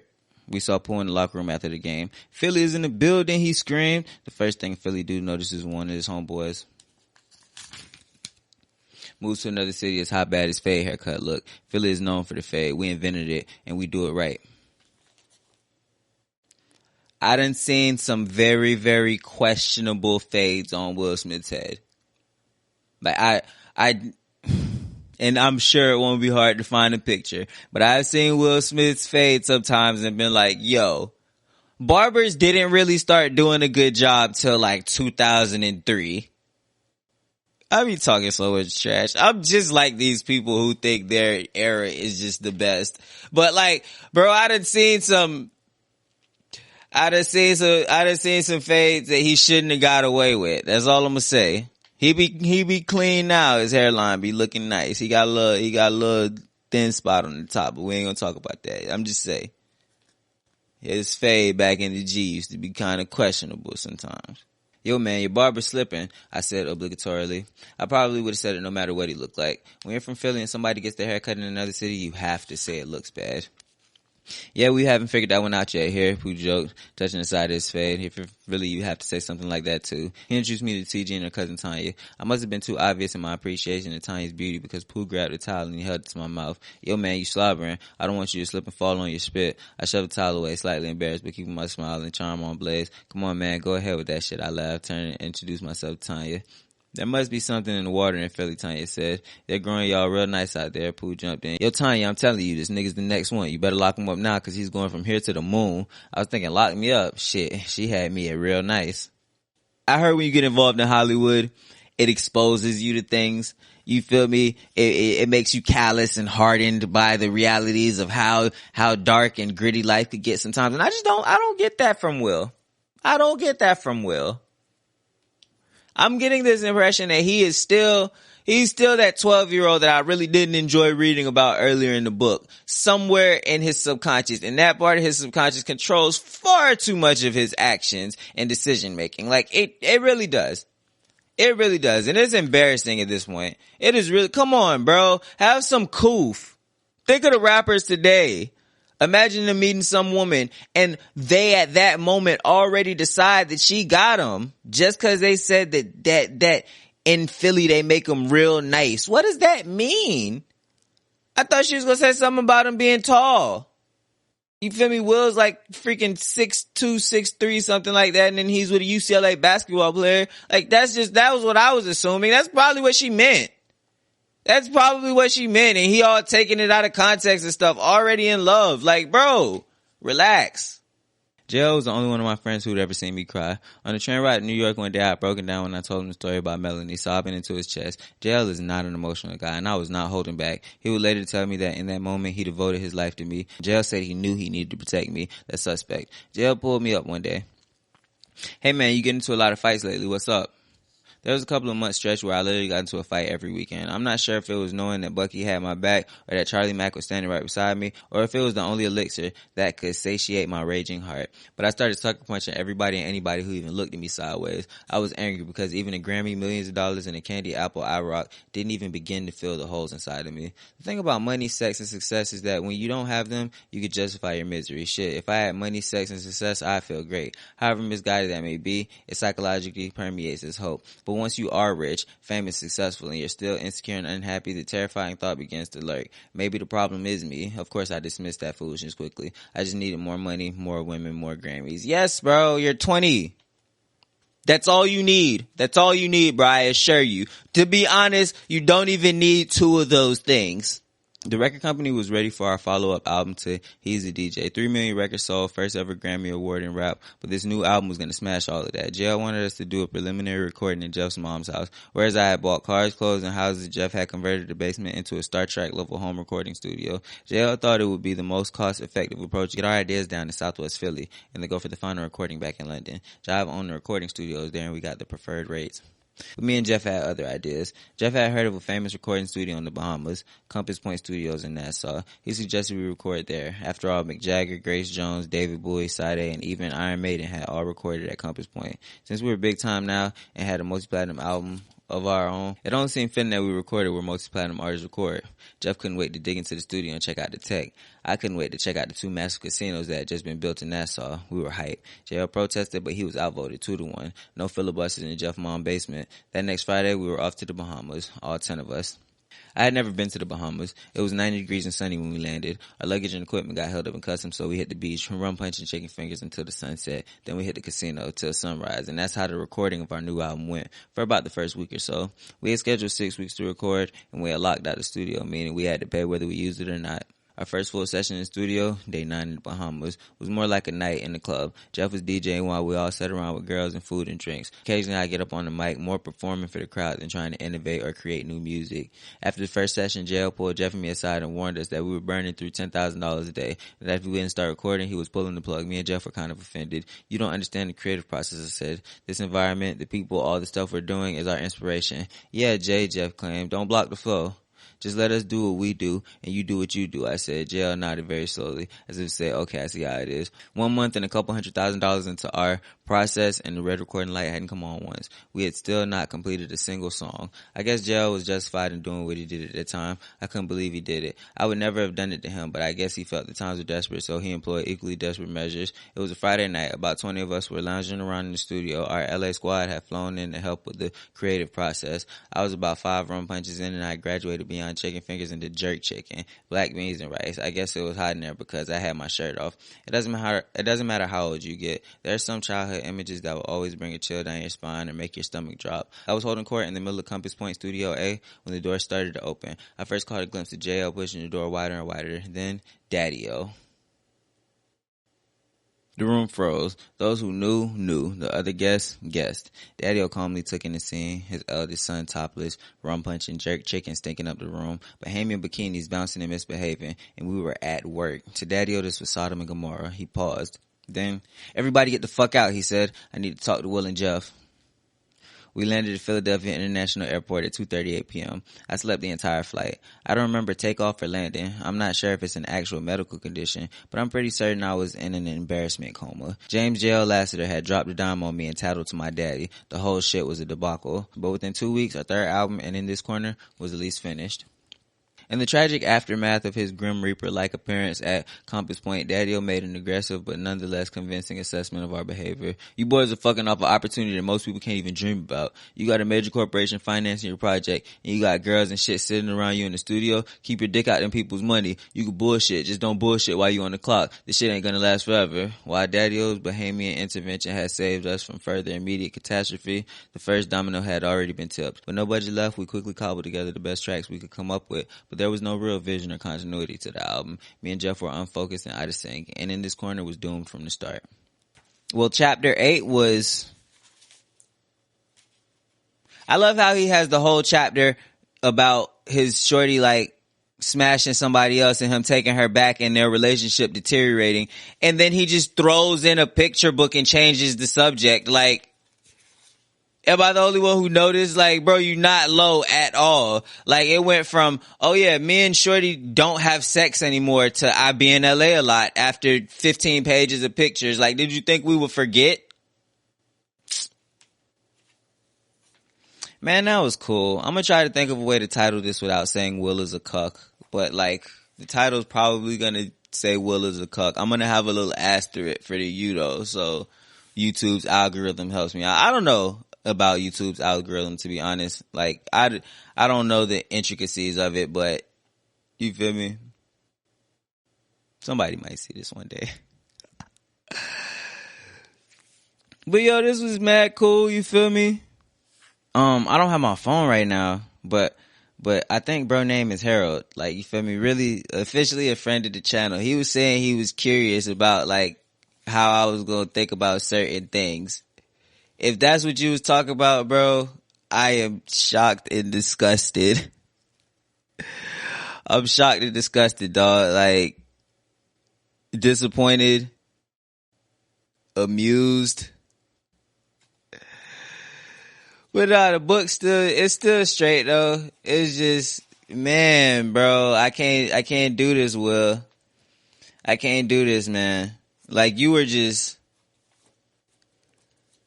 taking all of the fun out of this. Like, this is the part that's supposed to be exciting. Cause after this, you just going, what, get married, divorced, marry Jada. Then things is really getting ugly. Like, where is that moment where you get to be the Fresh Prince? You feel me? Like, you introduced me to the Fresh Prince last time, but like, that was a fictional guy. Cause that's not this same guy. Lisa would never try, she wouldn't try that. No? Am I tripping? But yeah, this video is like 2 hours and some change. I've been recording for what? 3 hours and 18 minutes. A lot of that's me rambling and stuttering and stuff. I'm gonna cut it. But if you made it this far, hit the subscribe button. Hit the bell icon. It'll notify you the next time I upload a video. You feel me? Technology. Ooh, they didn't have that in the 80s. You'll get to see when I read chapter 9. Maybe even chapter 10 too. I'm going all the way through the book. Hit the subscribe button. You made it this far. You liked the video. Like the video.